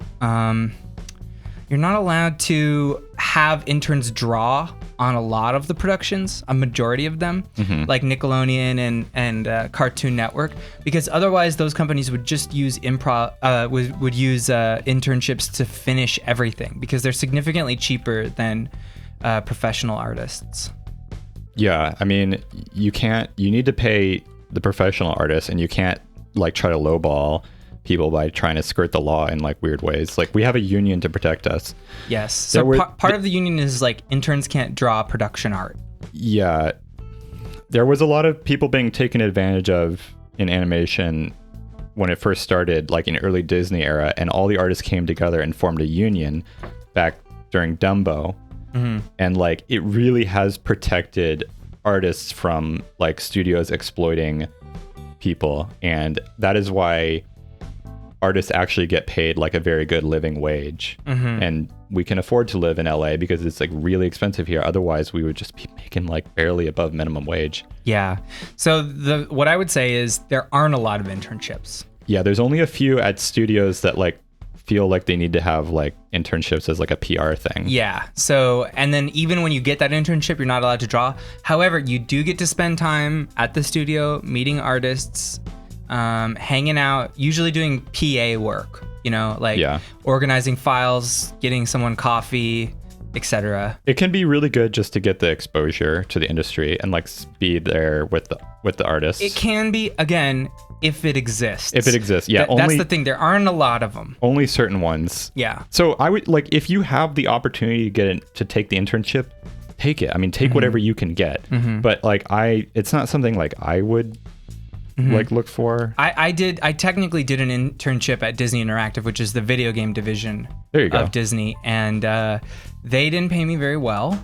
I did a lot of, production art that was used, on major projects, and I got experience though. I got to meet a lot of people. However, it was in the video game industry, so it didn't really apply to what I wanted to do.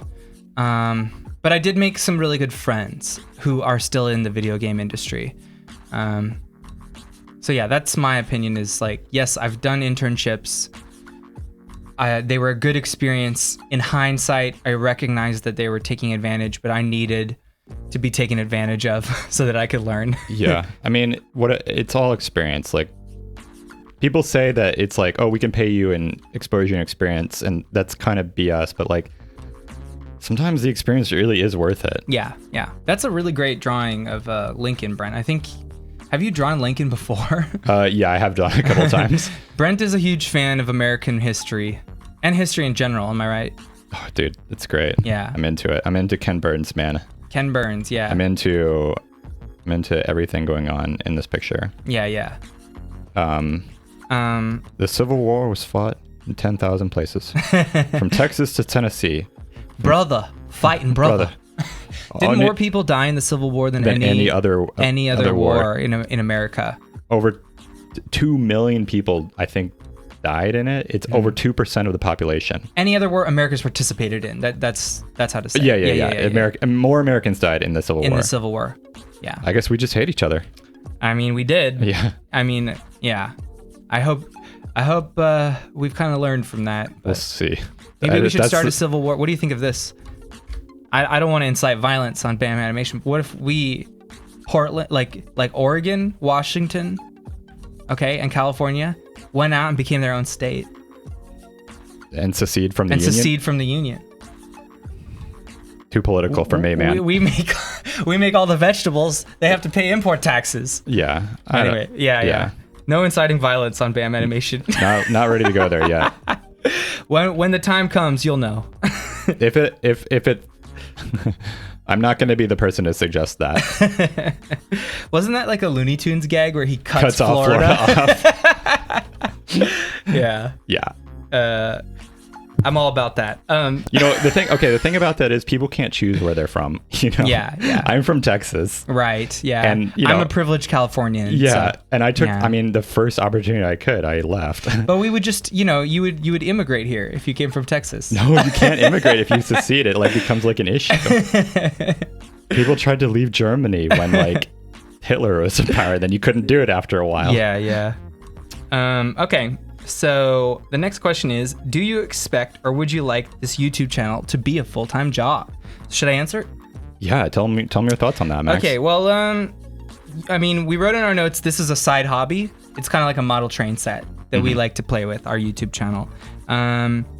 We don't want it to feel like a job ever because we have full-time jobs in animation. We both like them a lot. So this is kind of like what we'd like to do on the side. It's a creative outlet. So I would say that we don't really want our career to turn to YouTube full time. I don't like YouTube as a job, and I enjoy other people's YouTube videos, but that's not the life I want for myself. Yeah. But so for me, I was just looking for something to do one day, and I was like, I really want to edit video. I want to educate, that seems kind of fun. I just it would be fun to do something as a side hobby. And the only things that I could think of was you could start a YouTube channel, but then you have to the only thing that would be good is if I did something that I really know. So what I really know about animation. So I guess it would have to be about that. It was kind of accidental. Yeah. And I would say it would be awesome to make money on YouTube, but it isn't actually that realistic. I don't want to work with the people who make money on YouTube work harder than we do in animation. They work so much in order to make money. I mean, a lot of people say, why don't you get sponsors? Your sponsor requires you to speak for 45 seconds at the beginning of your video. You can't say anything that would possibly offend your sponsor. You can't really have like, I don't know, like if you have merch, you can make money. If you have merch, if you sell makeup, if you sell like Onnit.com is what Joe Rogan does. H3H3 does Teddy Fresh. We lost our Onnit sponsorship. That's right, we lost it. So sponsors don't like us. They don't like us, yes, and also like even if we did have sponsors, they don't pay that much. You know, like they even for people with a lot of subs, like they force you to speak for like a minute on their product, and a lot of people cram like 5 sponsors into a video because they need all of that money to add up into something good. This video is sponsored by Intel. Yeah. We're going to do the craziest gaming PC you ever saw. Thank you, Intel. We're using the 10th gen. I don't want to do that. And you have to do not just Intel, you would have to do something else and something else. In order to get enough money to function as a business, you would have to have like 5 sponsors per video and make 5 videos a week, right? Yeah, so, this video is made, our channel is made by hand. We own all the equipment. We don't have to... We don't have to report to anybody except each other. Yeah. And that's the way we want to keep it. Yeah. And like, if it became extra work, like I just wouldn't do it anymore. Yeah. This is literally just for fun. Yeah. So BAM will never be a full-time job for us, but we do love it and we do really appreciate our fans. And, we're using it as a jumping off point to try other things within animation. Like, that's why we do like comedy. Pitching that's and why we stuff. do. Yeah, and there's a lot of comedy on BAM. Like we like to do that kind of stuff. It's a playground for us, and we're really glad that you guys like to play and watch us play. Yeah. Okay, so the next question is, what education is expected to become a professional animator? I think we answered that. Okay. It was about the jobs, I think. Yes. The jobs. Yes. And the next one is, what would you consider is... Okay, never mind. Let me keep going.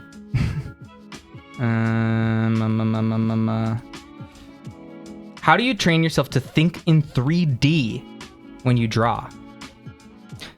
We don't want to answer the jobs ones first? Because there was literally one that's there just is a long one about jobs. You want me to get into that? Yeah, we don't have time for it. Let's just do it. Okay. Yeah. So I'm currently working in school for art, and I would like to work in the animation industry. Could you talk about the different types of jobs and what's expected in the different jobs? I would love to have a better idea what the day-to-day expectations for a variety of jobs are, as well as the experience transitioning from student to working in a studio. Thanks. Okay. So, I mean, we wrote that there's designers is one tier. Yeah, there's a bunch of different types of jobs, and they're not all artists. So you have like designers, which includes character designers, background designers, prop designers, and art directors. Right. This is the art team. That's the art team. Yeah. But there's a lot more. What are the other ones? The other ones are storyboard artists. These are people who plan out the shots and essentially do rough animation or an animatic. Yes, the people who,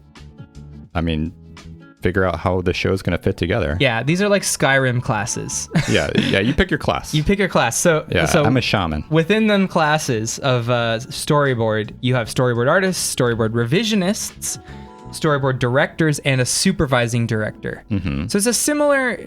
It's different than design because you're just making one thing, which is the animatic for the episode. So you need a big director who's like just gonna give kind of vague notes and make sure everybody's like on model and it functions in the show. And you need the main director, the episode director, who oversees a team of 3 storyboard artists, and then they are like boarding out the whole thing, and then revisionists help them.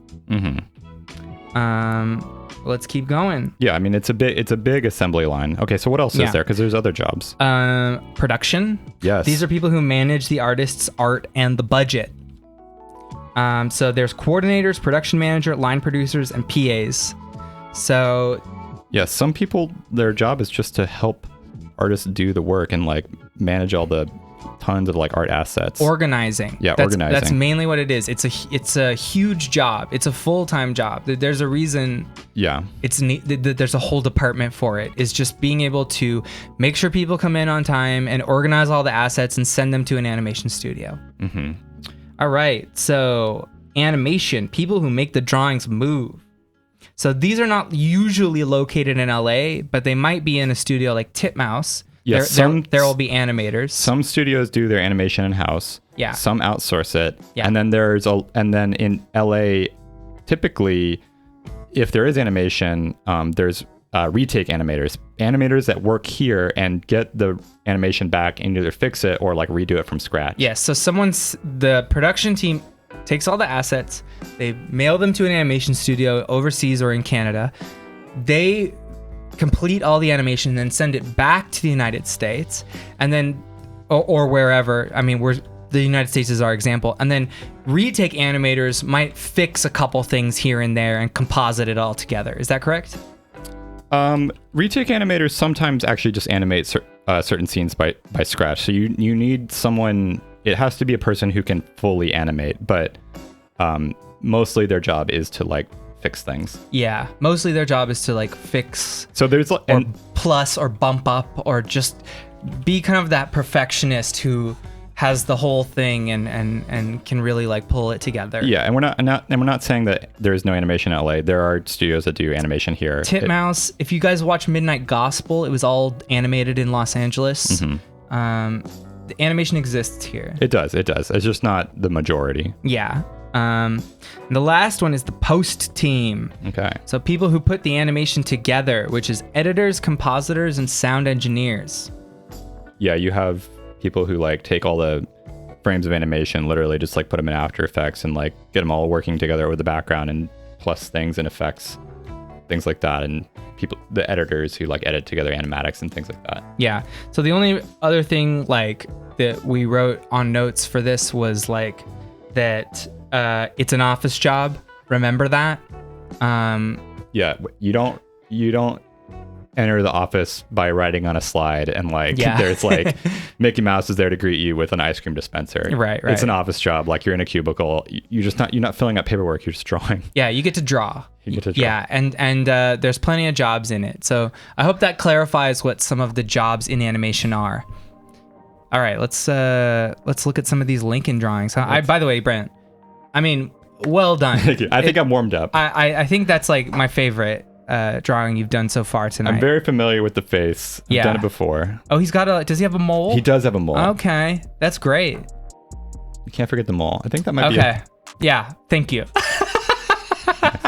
That's a good one. That's a good one. Yeah. My God. Reggie. Dude. Wow. Dude. Aw, yeah. Very good. Okay, cool. Nice. Oh, a purple Lincoln. That's cool.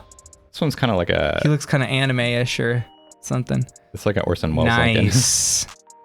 Nice. Yeah. Yeah, with the hammer. Zombie killing Lincoln. Nice. Ooh. I like your shape These design. Are good Lincolns. Cool. Oh, Sexy. Senpai Lincoln. Yeah. Or Senpai Lincoln. Yeah. I said Winkin. Senpai Lincoln. Wow. Nice. I like how he's got a 5 o'clock shadow on his mustache. That's funny. That's good. Lincoln is a great one. Yeah. I'm glad we did this one. Yeah.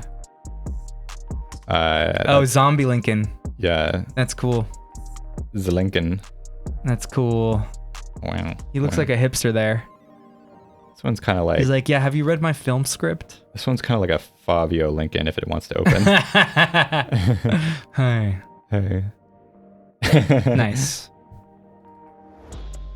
Very nice. Very nice. Hell yeah. The Lincolns are coming in. Yeah. What's he hiding under his hat, Captain Keys? I told Brent before the show that he had big top hat energy. So he's hiding Brent. It must be a Warcraft server. Yeah, if Brent had a top hat, it would be a Warcraft server for sure. I own a Warcraft server. Yeah.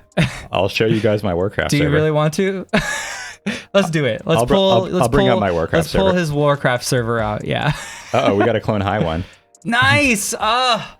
This is great because can we just appreciate like good character design for a second? Because it's like it really does look like high school Lincoln. Yeah. It's got the facial read, but it's like not Lincoln, but you can tell that it is. Good silhouette. Good silhouette. He's got the classic nose with like the hook and that kind of goes with the spiral. Yeah. It's really good. Clone High's great, guys. That's Miller, Lord and Miller, right? Like, it's not, nothing is too generic. Like, you can tell who each person is. The caricature is very strong in all of the And characters. simple. Yeah, and simple. It's not like too pushed. Wow. Do you remember in Venture Brothers? Did you ever watch that? Yeah. Lincoln, the ghost of Lincoln, is in The ghost of Lincoln in the White House. He can only move things that bear his image. Yes, is the rule. $5 bills and great. pennies. Wow. I'm John Wilkes Booth. Yeah. That's great. That's great. These are great Lincolns. 6 Cent Tyrannus. Nice. Lincolns are coming in. Dude, I need to get some water. Yeah, you want some of this? And also, it's like a million. It's a million degrees in here. We're real sweaty. Let me get some water. Get some water. You look All at right. Lincolns and hold the show I'm gonna for a look at second. the Lincolns. It's really hot in here. It's very hot in LA right now, and so yeah, Sorry, do the boys, AC. that We're gonna happens mess in the every audio up. room I already walk screamed into. Larry David's name, so yeah, there'll be some slight rumbling in the background, and it will be the AC. Oh yeah, Dachi Art always submits great stuff. I'm a big fan of your technique, Dachi. I want to see more of your work. Beautiful. That's what I like to see. More of this, please. Good. That's cool. I'm a big fan of that. Ooh, cool. You know what, Brent? I might actually show some of my links. I will show. Yeah, I'm gonna show what my current portfolio kind of looks like. So right now, my portfolio looks like this when people go to my page. I've got this like circus character here. I would like to draw more like this. Now, I would like to draw more like this, like in more kid shows. That's where I would like to move into. I'm a little bit tired of drawing in a primetime style, but that's okay. I'm good at primetime style. Here's some of my designs and some comic book covers I did for Rick and Morty. Here's a bunch of lineups of characters that I did for Rick and Morty. So I mean, yeah, all these designs are so crazy. I got some turnarounds so that when the person comes to my page, they go, "Hey, this guy can do a turnaround." Yeah, that's really important. I think a lot of artists don't show their turnaround abilities. Yeah. And having it animate like that is really nice because you can see like if there are problems or if it's like 100%. popping a lot. Yes, and then I've got brand names everywhere because I want to make myself seem like I'm a brand name boy. Yeah, you worked on all these shows. Yeah. Yeah. And then you also have cool personal art in here as well. Personal art that looks like different styles.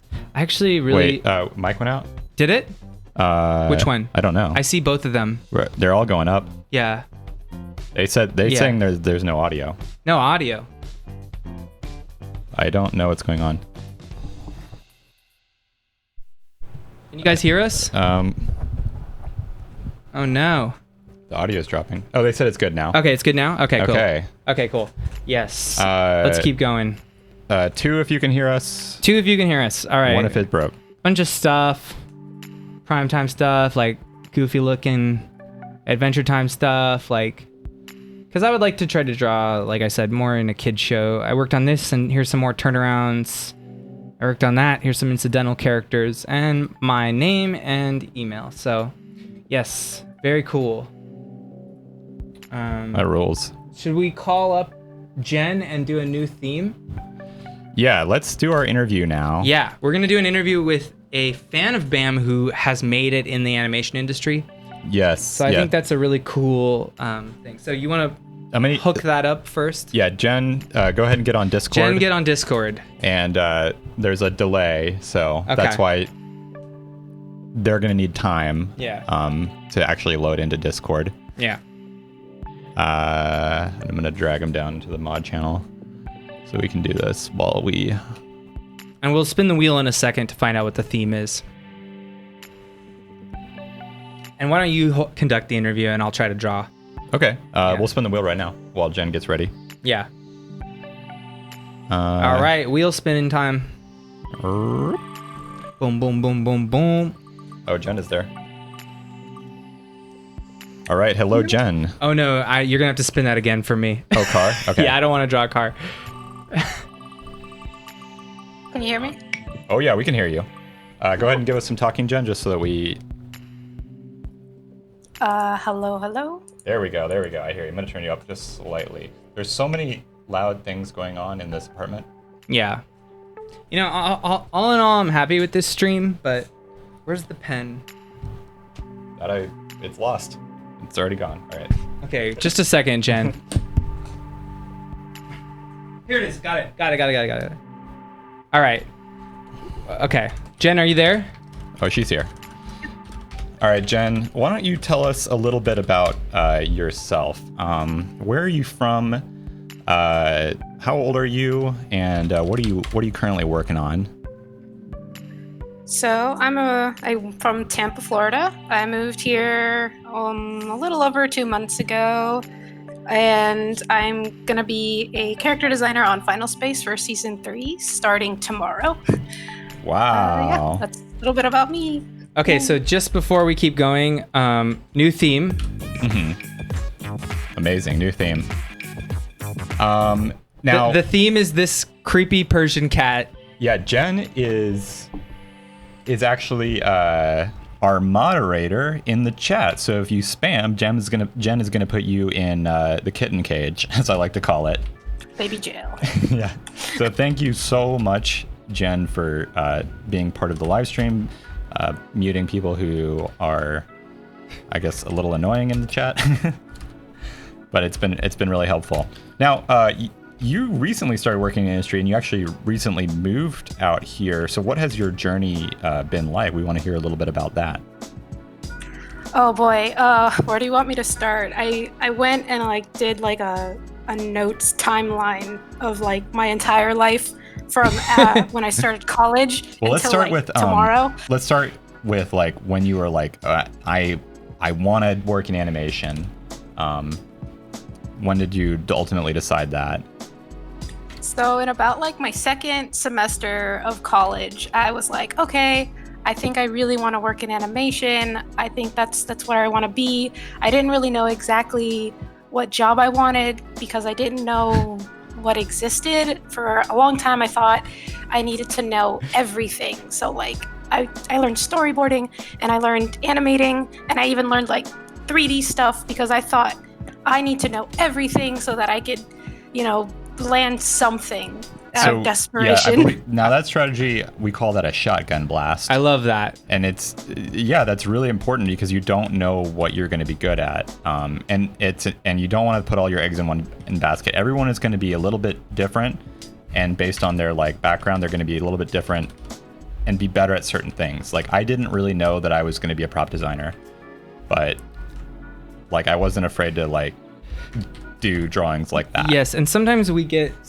these really weird questions can I start drawing 3D characters or something like that? And you don't need permission. You just try everything. Yeah, try everything. Yeah. Try everything. All right, so continue. Where did you leave off here?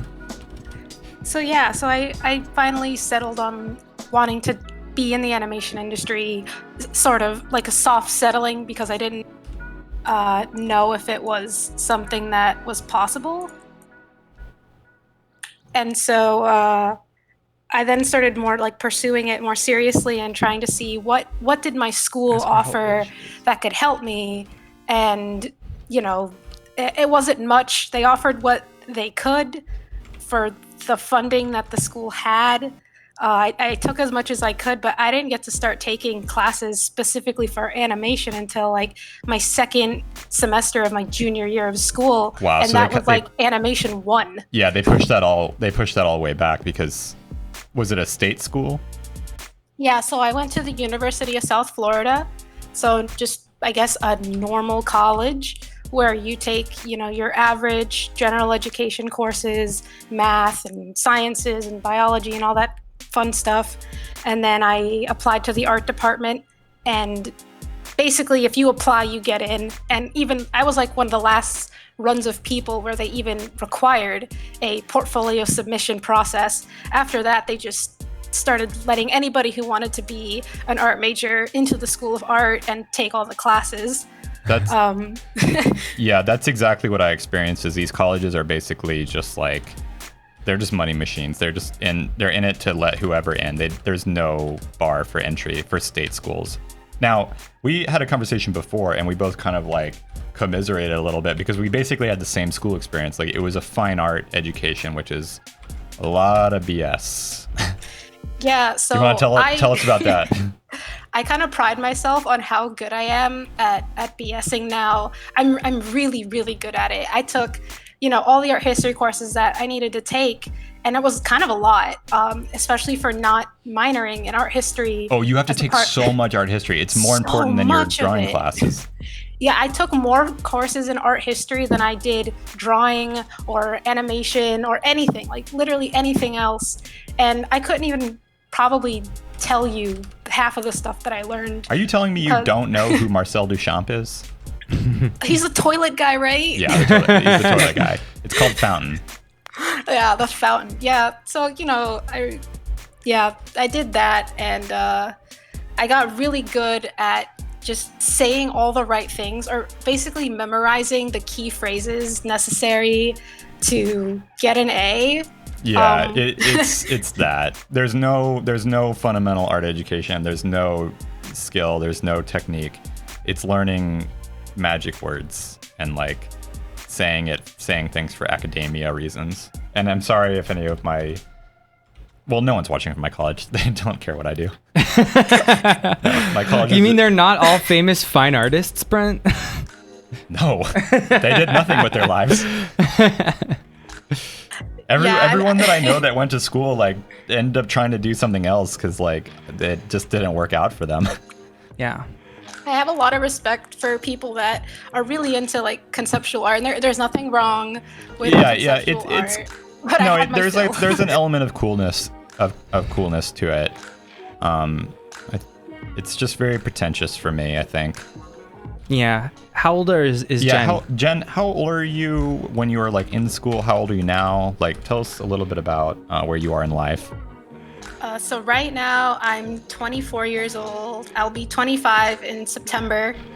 Wow. So it's pretty like standard, like leave college, out of high school kind of age range. And then I'm 2 years graduated. So I graduated May of 2018. Did some stuff for a while. I was a high school teacher for almost a full school year. And for many different reasons, I had probably the most terrible time of my entire life in those months spent doing that.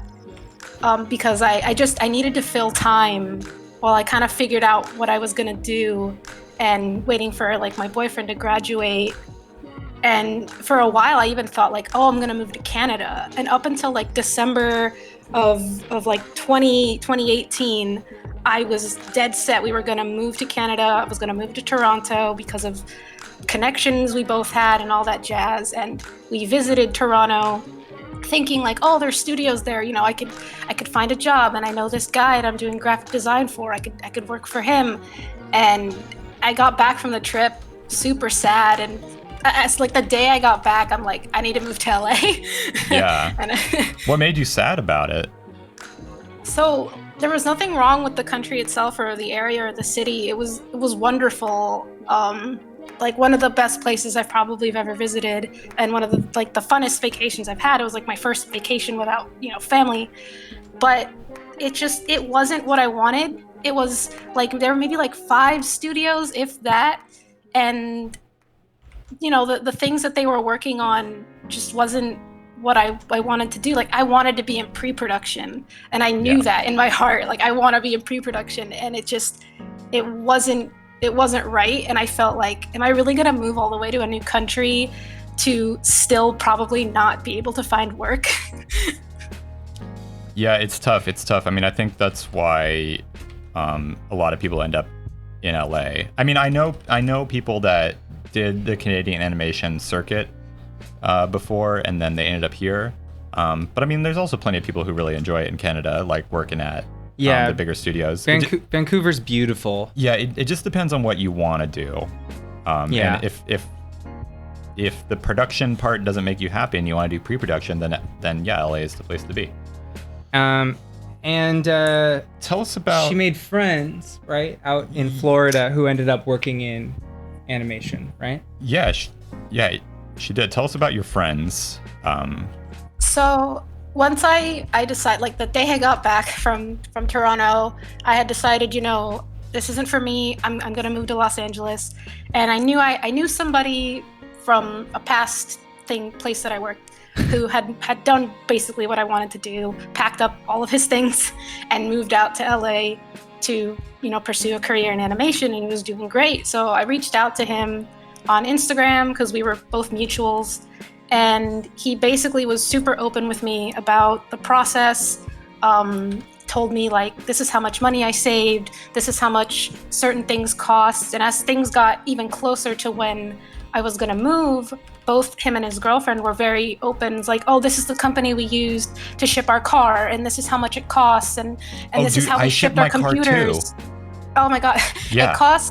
It cost about $900 to ship the car. Woo! Yeah, I paid $1,000 to ship my car. Yeah. Which was a lot less money than we were gonna spend, because we didn't really know where to shop for that kind of thing. Like, you never think to yourself like, oh, how do you ship a car? I got scammed when I tried to ship my car. Yeah, it was not so cool. we It was one really of the scariest things I'd ever done, is shipping my car, because I was in a weird situation where I had to go up to Canada and get my then girlfriend, and we were going to take her car down, and I needed to get my car to LA, and I was going to put my stuff in my car in the trunk and then ship it out. So it's my entire worldly possessions and the only car I ever owned. Like, I couldn't afford another car, so I had to get a tow truck to tow my car across the state lines. And the guy's like, okay, here's the deal, there can be nothing in the car. If there's something in the car, that is illegal. And I was like, oh, my suitcases are in the car. And he's like, well, I can take care of it for another $100. And I was like, my god. Oh, no. Yeah, we were really lucky. The company that we went with, they were like, yeah, you can have some stuff in the car if it's like below the window line. And I'm like, okay, Yeah, bet. there's rules about that stuff. And then they tell you this. Soul. They tell you this scary story that's like, do you want all your stuff on the highway just floating out there for anyone to pick up? Like, that's what's going to happen. Like, it's a risk. I don't know what's going to happen. And it's this whole game of trying to bribe the truck driver to fly you under the radar. It's not cool. Yeah, so we did that, and we put it out. It was on one of those 8-car trailer things. Yeah, it's on a trailer of 8 cars. It felt a little safer, but yeah, our whole lives, what we didn't sell, which was basically everything, was in that car, outside of the stuff we packed in suitcases when we flew over, and our cat, and our computers, which we had shipped through UPS, which was another just absolute nightmare. Yeah, that's exactly right. I shipped my computer and everything else is in my car. What were you going to say, Max? Ask her about getting a test and then taking the test. Tell us about how you got a test when you were out here. I want to hear about that experience, and then what happened when you actually took the test. So once I moved out here, we moved out here February 14th, and then a couple weeks went by, we moved in, got settled in. I was still working on my portfolio constantly. I haven't stopped working on my portfolio for the past literally a year. I knew Final Space was hiring because my friend from before had, told me about it, given me a heads up.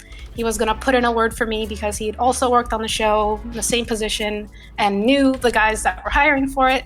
But then March 5th or something, I got a direct message from the art director, Devo, on Instagram, and completely unrelated to my friend, he contacts me and he says, oh, I stumbled upon your page, I really like your stuff. Do you want to test for Final Space? We're hiring. Wow. And he asked me oh, do you want to do characters? Are you better with characters or props? What do you want? I'm just okay, yeah, whichever. I'll do anything. Trying to not sound super desperate, but I'm also desperate. Yeah. You don't want to come across as desperate, and I feel like there's a lot of parallels here to dating. You don't want to come across as desperate. You want to come across as really cool. Maybe you don't need it, but oh well, yeah. I think I could. It would be a good fit. I think it would be fun. I'm happy to take the test. Am I right? What do you think? Um, yeah, it's really really difficult because when I was talking to my friend, I'm like, tell them I'll do anything. I'll do literally anything because I'm pretty open with him. But when I was talking to the art director, I was just like, yeah, I feel pretty comfortable doing characters or props. Here's my portfolio, and they sent me the character design.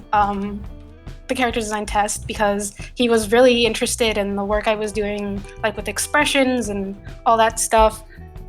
So he kind of decided for me, but really I kind of decided for myself by what I presented in my portfolio. So I guess that's decided for me. I catered my portfolio. Once I knew Final Space was hiring, I started making stuff that kind of fit that bill. So when they would see it, it would kind of pique their interest a little bit more. Yeah.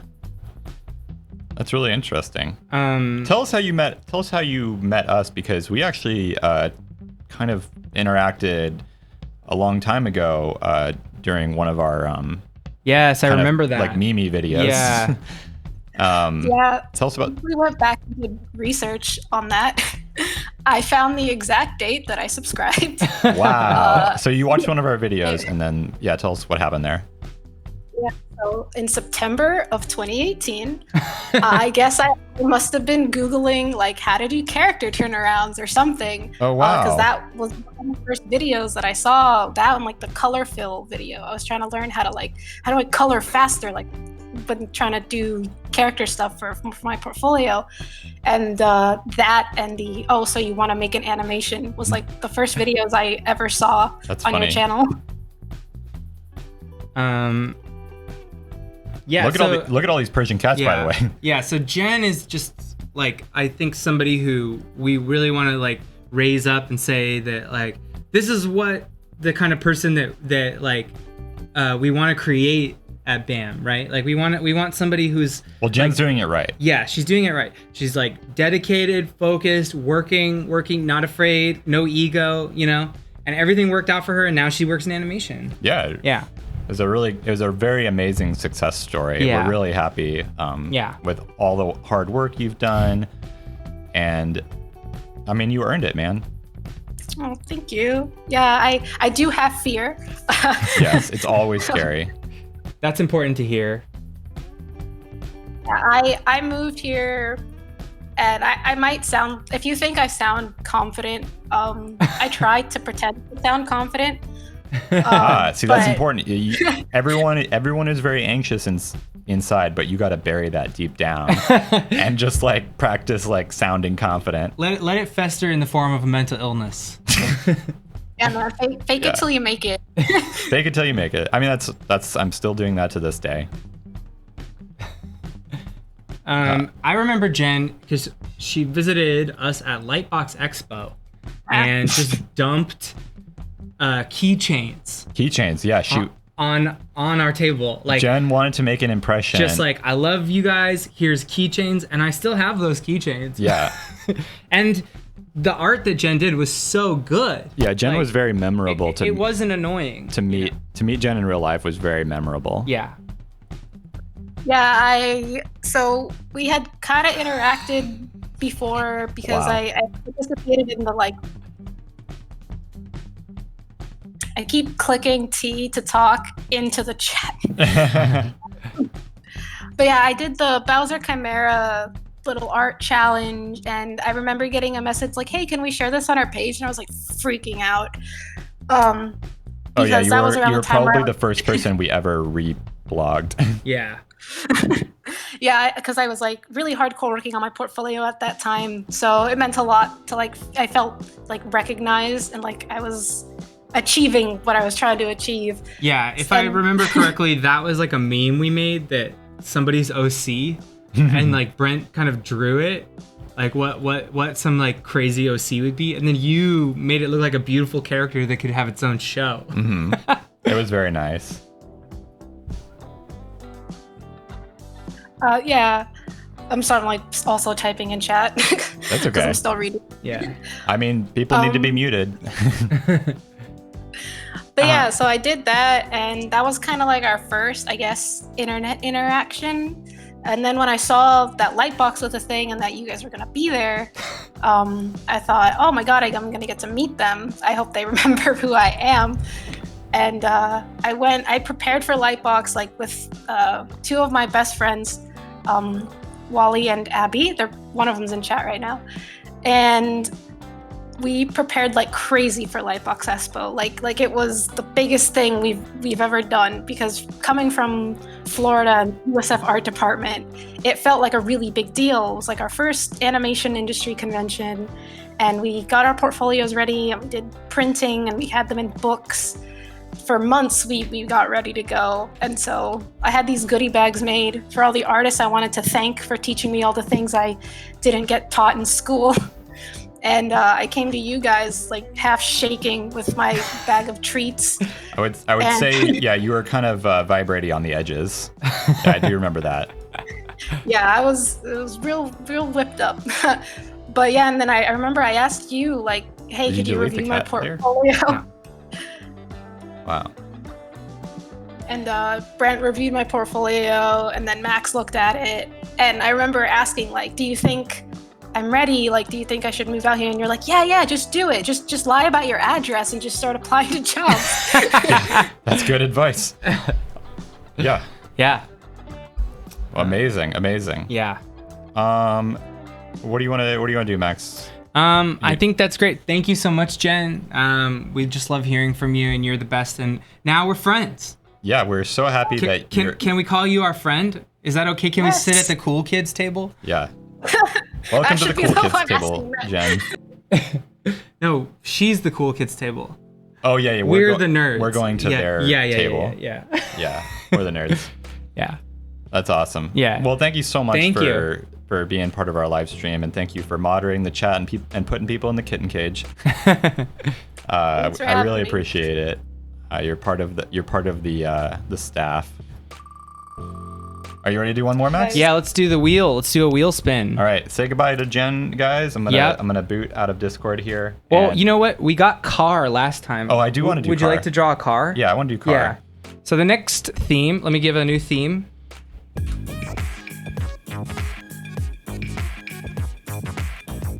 The next theme is car. Everybody draw a car. Yes, it can be any car. Yes.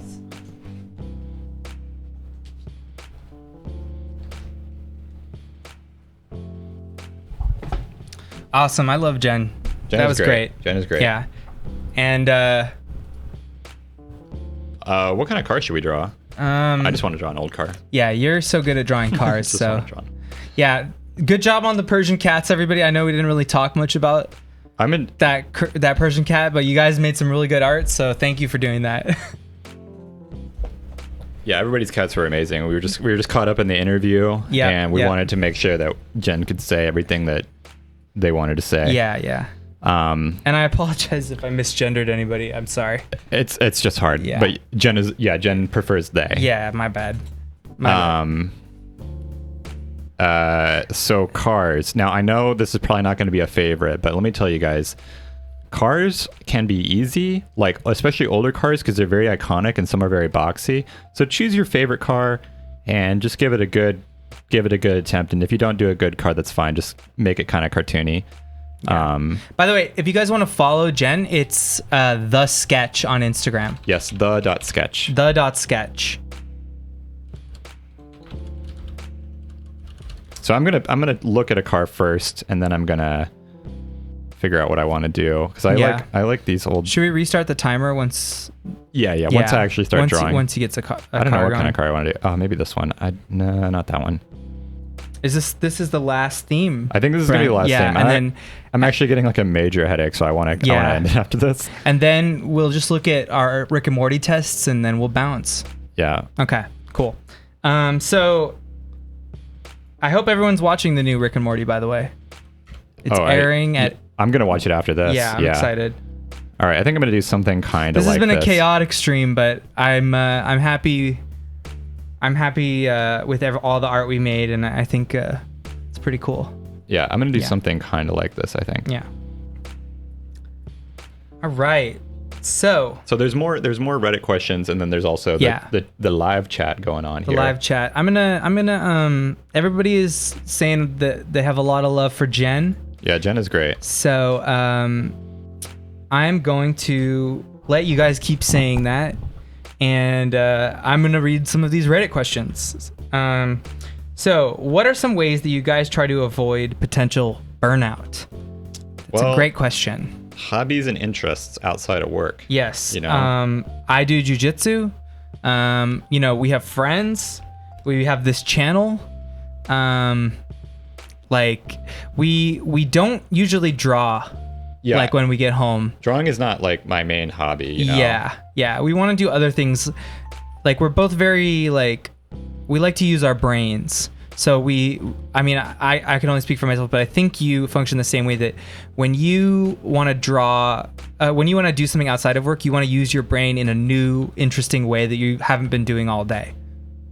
Is that correct? I got a smooth brain, so I gotta use it. That's my problem. Yes. So Brent likes to pwn noobs in World of Warcraft. I'm very bad at video games, but I love them. Yeah. Like I love video games, but I'm like actually bad at them. Like I play like Warzone and stuff like that, but I'm like the first person to die. Yeah, I like to be a noob who gets pwned in jiu-jitsu. Yeah.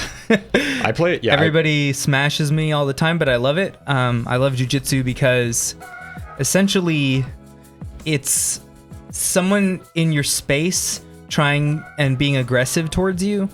So you get into a fight or flight mode.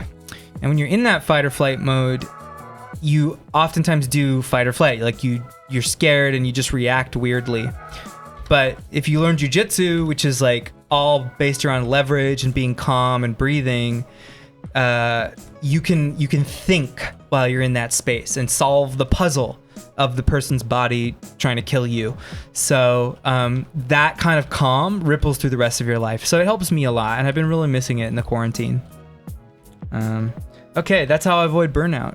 Sleeping correctly, I don't drink or do drugs. So my main focus is to try to get 8 hours of sleep, because I feel really good. My whole day is better if I sleep correctly. Mm-hmm. Take a trip. Yeah, that's really good. Yeah, it's really important to reflect and get outside of animation for a little bit. Yeah, our lives aren't all drawing, all industry, all the time. Yeah. We like to mess around. I raid in classic WoW. I got my enhancement shaman. And you can do Animal Crossing. You can do whatever you want. Yeah. Somebody's saying that they also do jujitsu. Hell yeah, Blake. Yeah. Someone's saying Muay Thai. Muay Thai is cool. Muay Thai is when you, it's very rhythmic. Mm-hmm. It's kickboxing. So you're ba ba ba ba kick ba ba ba ba kick ba ba. So, I like it. I'm just not as used to it. Okay, so do you guys think more animators will start using Toon Boom Harmony in the future instead of Flash and Animate? Do you just want me to read this response? Oh, you can read it. Yeah, I think that's kind of an interesting question, because it's kind of not the right question, and Max is going to elaborate. Yeah. So most studios that do digital puppet-based animation already use Toon Boom, and have been using it for some time now. Flash is most commonly used for lower budget and smaller animation projects, and certain studios just use Flash because it fits their workflow. That's like Titmouse. Yeah. A lot of animation is still done by hand, especially kids shows. Adventure Time, Steven Universe, Glitch Text, Disenchantment, Family Guy, and The Simpsons, all animated by hand on paper, overseas, and then scanned and colored digitally. It's not Flash versus Toon Boom. It's paper versus Toon Boom, with Flash being used on the side for smaller projects. But my advice is to know... or my advice on Flash. My advice on Flash right now is that it's really good to know, because it's a lot easier getting work on smaller projects if you already know Flash, and it's not as hard to learn Flash. Yes, it's more likely that you're gonna find work at a small studio first, and a lot of small studios use Flash for projects, and that's kind of the takeaway. Animation is not program specific. It's just about making a sequence of drawings. Yeah, it doesn't matter what program you animate it in, but it can help I don't know. It can really help. It can definitely be a way in if you can animate and you can use Flash, because there aren't that many people who are willing to do that in the animation industry. So it's kind of like a Mike Rowe thing, like dirty jobs, like find a job that no one else is willing to do. Yeah. So that's kind of like, it's kind of my hot take on that. Brent, I wanted to say that designing on a car, right, it's such an amazing example of shape language. Cars are great, dude. They're because great. when you look at a car, you know what the car is supposed to say about you by the shape. Yes. This car says a certain thing. A Hummer Yeah. says a certain thing. A Beetle says a certain thing. They all translate an emotion to you. Yeah, they do. Cars are an identity. Yeah. And they feel a certain way. That's why in movies, like, car choice is really specific. Like, a lot of like characters drive old cars in movies, even though they're like classic cars, because they read a certain way. Yeah. Okay. So by the way, we answered all of these questions in a document. It's linked below. You guys have access to it. To be honest, we get asked these questions a lot, and we want to have a fun time and not feel like we're neglecting anybody who needs an answer. So we wrote this document out because we want you guys to be able to refer to it at any time if you got questions about the industry, and so that we don't have to answer these questions like every stream. Yeah, because we get the same questions all the time. All the time, over and over. It'll just be like, how do I paint a background? Yeah. Well, okay, we'll see what we can do. Let's see how we can address this. Check out the document below. How do I paint landscapes? Oh, there it is. There's the actual question. The question is a meme, and it is also a question. How do you make light and shadows on landscapes? Well, we have a video on that. You can also check out James Gurney's YouTube channel. And he's all about light and color. He actually has a book called Light and Color. Am I correct? Is that true? Yeah. Yeah, Maybe. I believe he has like one of the best painting books in the world called Light and Color. So his by is James Gurney. His is traditional, but like painting is such a traditional experience. It literally is just like you need to understand how to use color appropriately, and then like, okay, I'll just open Photoshop and click the right buttons. Like it's not like there's not a digital secret. It's like you need to know how to do it traditionally. Yeah. I mean, it's. Yeah. I don't know how to put this. So you put the next part. You wrote this. There isn't a secret answer to this. How do you paint landscapes? There's no secret. There's no button like L for landscape and P for paint. Yeah. It's not a secret. It's practice. It's practice. It's annoying to say over and over again, but it's practice. Practice is what it's about. Yeah. Go and start painting landscapes. Yeah. That's how you're gonna learn. Yeah. Yes. So I suggest you can copy movie stills. Yeah. Make them really small and draw on like a 2-inch by a 2-inch thing and just like copy the movie still kind of rough. Yeah. All right. So Brent is the lead prop designer on Rick and Morty. Did you draw and invent the plumbus? Well, I didn't invent it. It was sketched out by a storyboard artist named Dan O'Connor, and he sketched pretty much what it needed to look like, but I took those sketches and did the actual turnaround and designed the object that you see in the show. Yeah. So that's, because animation is a collaborative project. Yeah. Like usually one person doesn't do everything. Yeah. So it was kind of a collaboration between me, him, and, there was a person who colored the plumbus. Yeah. I think it was Jack Cusimano. Yeah. Okay, so here's a question that's kind of interesting that we get a lot of people trying to kind of pitch shows to us and asking explaining that their show is like a dark fantasy and like all these kind of things. And their question is, I want to make a cartoon show and I don't know which network to do it on.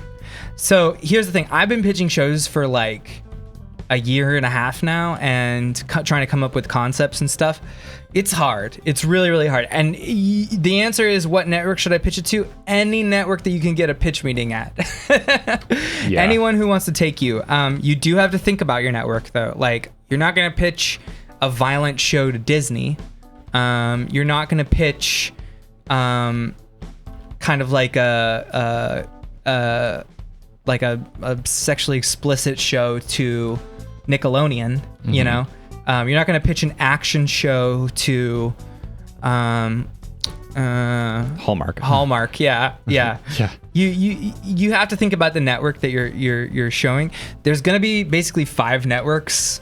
I mean, distribution centers in the future. I think. Don't quote me on it, but Netflix, Apple, Amazon, HBO, and Disney Plus. I think that's what it is in the future. I mean, Hulu is a part of Disney, so don't at me. Disney owns the majority stock of Hulu is all. So Amazon as well. So yeah, I mean, it's really hard to get a pitch meeting. You kind of have to like be known in the animation industry and then know that you're talking to the right people. If you want to come up with a show, don't focus on the world. Every good show ever is all about the characters. In addition to that, I would say you should try to plan out 10 episodes with A and B plots. A and B plots are super important, and I think you'll realize how many issues you have with story like once you start actually trying to do 10 episodes, because that's like where people spend most of their time, is just trying to figure out what the story is over and over and over again. And sometimes the ideas don't work, and sometimes the idea is too big. So like really coming up with story like with 3 acts, and you really have to know who your characters are. It's a large job. So if you can come up with 10 like solid outlines, then you have a better chance in a pitch room. Cool. Yeah. Think about the network last. You're gonna end up meeting with like 3 or 4 networks, so it really doesn't matter. Yeah. You focus on your on your pitch. Yeah, on your story. Yeah. Yeah. We were talking about this last night, that like there's a lot of artists out there who aren't that good, who have shows, like aren't that good at drawing. Yeah, they're not like a designer first. Yeah. They're writers. They have writers. They can kind of draw like silly characters. Yeah. I mean, that are in their style, but there's a lot of showrunners like that. Yeah, it's more often that storyboard artists or like writers get show. Like you don't really see that many designers that get shows, because designers, like their skill is like the design, not necessarily the story. Yeah. So it's something I see over and over again. I mean, designers can get a show, but it's usually not their strong suite. I mean, I'm not like, I'm a designer. Story is hard, guys. It's just hard. Okay, so someone asks, are you happy? Right now, we're both feeling exhausted. Yeah. But I love drawing. And I like the industry a lot. I like drawing every day. Sometimes the business and like trying to find a job can be difficult. But we take trips and we have hobbies like BAM. Mm-hmm. Yeah. Oh, looks like we're basically out of time here. Yeah, there's more questions, but you know what? They're written on the document. Do you want me to answer I'm saying one we're more? out of time for the car. Oh, do you want me to answer one more while you're still if there's a good one, catching it up? Okay. If there's a good one, let's do it. Okay, someone asks about risk pain from drawing. My opinion on it is like, make sure you get sleep, and then also you need to strengthen the opposite muscles, because what you're doing when you are using your hand to draw is doing this, and you're just using all your muscles to pinch your hand all the time. So what you need to do is you need to have muscles that flex outward. So there's these things like a rubber band that you can just get on your hand. This is something rock climbers do, and they open their hand with a rubber band around it and do that as like reps. So yes, flexibility, that's really important. And then strengthening the stabilizer muscles in your hand. That's my opinion. What did you say about wrist pain and arm pain? Well, I'm a prop designer, so it means I don't have to do a lot of like organic stuff. Like I can do a lot of shift clicking lines to do straight lines, and I can use like ellipse tools. So I end up like using a variety of different types of movements, and I'm not always holding the pen when I draw. So that kind of just helps me going. But I have worked on shows where like I have to hand draw everything, and it's stressful. It hurts after a while. Mm-hmm. Did you want to keep working on the car? I love it. I'm good on the car. Okay, well, let's check out some of the art, and then we'll look at our Rick and Morty tests, and we'll sign off. Yeah. And thank you, Metamucil. Yes. You've turned my insides into a smooth pool noodle. Yeah. Okay. We got some scary cars. Whoa. Wow. I know this guy. We went to school Oh, together. really? He's Oh, that's awesome. awesome. We have a car's car. Wow. A little yay car. Dude. We got a car on the freeway. Oh, me and Brent. Wow, damn. That's so cute.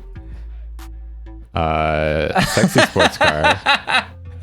That's really good. We got a beetle. Dude. With a forehead. Dang. Everybody showed up. They came to the table ready. They wanted to draw cars. That's fun. Dude. I think this is like a Astro Boy car. What do you call that? Speed racer. Speed racer. Speed racer. Oh, this is that car from Family Guy. That long one. Nice. Yeah, when he goes through the tunnel. That's funny.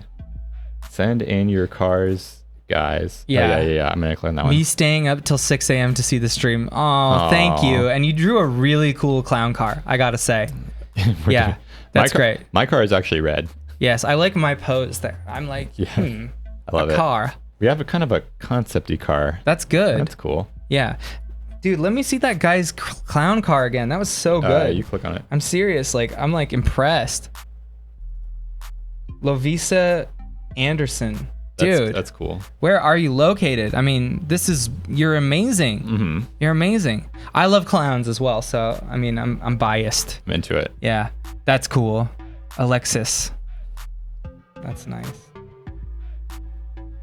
Wow, Henry Q. Mm-hmm. Dude. Someone's saying they're gonna at you. They're gonna at me? For what? I don't know. Oh, for saying Who that. knows? It was. I forgot what it was. Yeah. We're gonna get Denny's after this, huh? A strange old man in a lab coat stabbed me with a needle full of nanites, and now I'm a car. Oh, it's Rick and Morty. Oh yeah. And he looks kind of like a car that would use Metamucil. You know what's worse than irritable bowel is early onset Alzheimer's. That's the first time you've said that joke. What were you saying about Denny's? Were we talking about Denny's? I want my headache to go away, and then I want. What do you have a headache for? You not drink enough water? Or? I probably didn't drink enough water. I probably didn't eat. You want some of this? I'll just grab some water. All right. It's all good. Brent won't share my water, guys. Dude, 6 feet, dude. Yeah, you're right. Yeah. Oh yeah. That's cool. The Mr. Bean thing. Yes. It's a BAM car. Yeah, but it's the Mr. Bean Right. I actually had to draw that for an episode of Rick and Morty. There was like Oh, really? A guy controlling the car from up on top. Oh, that's cool. Yeah. Is that a spoiler? No. No, it was in the heist one. Oh yeah. That's cool. It was like a quick gag. Nice. Run. That's good. Roger Rabbit. This one looks nice. Dude. This person who's been doing sculptures, you're incredible. Wow. Someone's been doing sculptures for every theme. What's their name? Felipe Andreas Balbotini. Balbotine. Pug. Pug might be the... No, I don't. I'm so sorry. How badly did we butcher your name?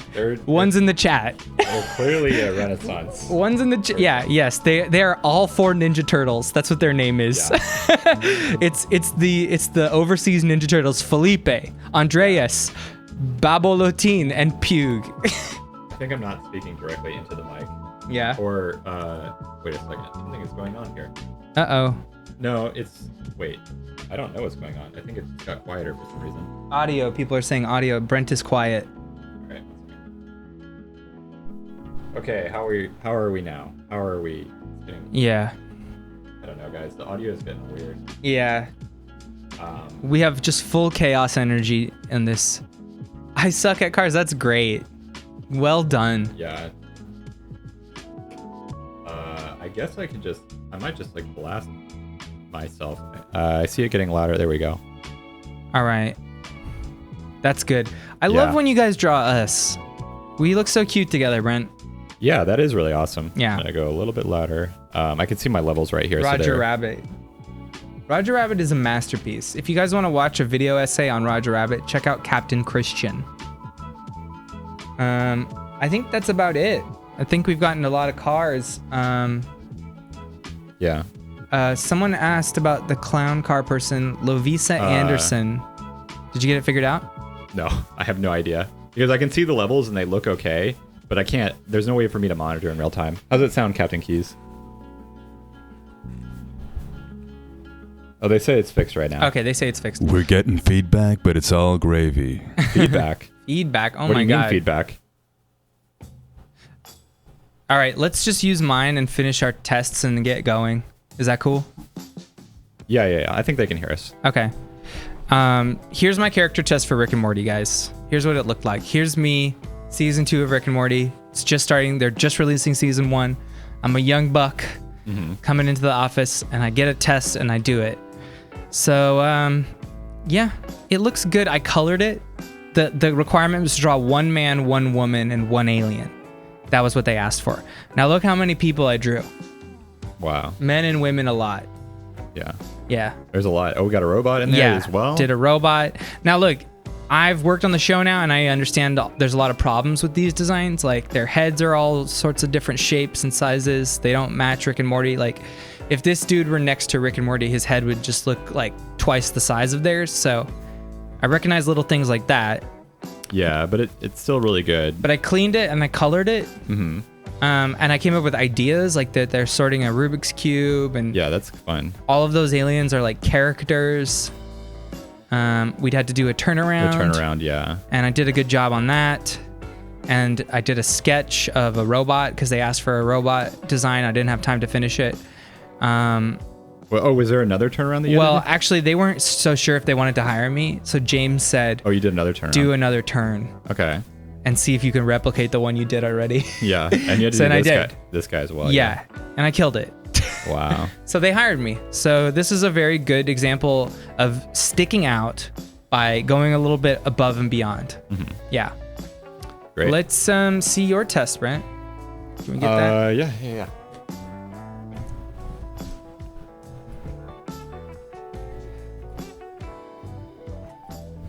All right. It's like somewhere over here. They gave me 3 days to take that test, but sometimes they give you a week. So I took the prop design test, which is like drawing spaceships and stuff like that. So you have to draw like multiple angles of the spaceship, and then I usually went above and beyond and did like some color ones, which Yeah. I think they liked, and then you had to draw a big spaceship, so I did that, and then there it is, and then here are my sketches for spaceships. I love seeing sketches because it lets me know as an art director that you can come up with ideas and I can pick one. Yeah, actually, like, dude, I would not submit any of these sketches. They're bad. Why? Because there's not enough information. Interesting. They're so sketchy. Yeah, and then why did I do this one twice? It doesn't make any sense. Yeah. I have no idea. Well, And then I was also really into 3D, Oh so I was my like goodness. showing them that I could do it in 3D as well, which ended up paying off. Like, and actually, this is my early 3D work because this is not good. going above and beyond. Yeah. And then we had to do a page of like handheld devices. Nice. So proving that I can draw like handheld props in real life, like Nice. device that can cut through a door. So you went well above and beyond. Yeah, I did much more than was asked for. Yeah. I always did at least 2 of everything. Did they ask you to use a certain program for the test? No, but I mean, everyone in the It's implied- Photoshop it's implied uses that you have to use Photoshop. Photoshop. Yeah. Wow. They had you draw a car. Yeah, and then I did like a second car smash. So did you do this in a week, or did you know about the test and spend a little bit more time on it? No, I did it in a week. Wow. Yeah, and then I had an extra spaceship, Wow. but I wasn't working at Right. the time. I was just So this is like a full week of work, pretty much. yeah. It took me a whole week. Yeah. I practiced. I did sketches. Yeah. I planned what I was gonna do. Yep. Yep. Yeah. Okay, guys. Thank you guys for joining our stream this week. We've had a couple technical difficulties. The internet was going out at the beginning. But you know what? I love you, Brent. I love you too, Max. And I love you at home. Yes, you. Yes. Not that person, you. So The one to the right. Yeah. So thank you guys for tuning in, and we can't wait to see you maybe next week. Maybe? All right. Yeah, we're gonna do it next week. Why not? Yeah, next week. Yeah, but we're not going to continue much longer after the quarantine. Like, it'll end at quarantine for sure.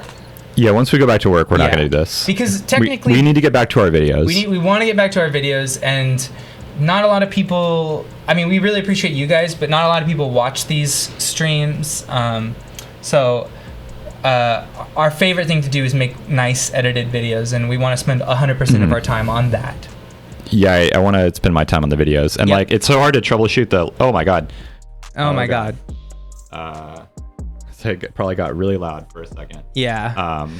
Okay, we're gonna come back to videos. Oh More my God. more videos. The More audio. videos. All right. So should we just sign out? Yeah, I'll see you guys next time. See you guys. Bye. Bye.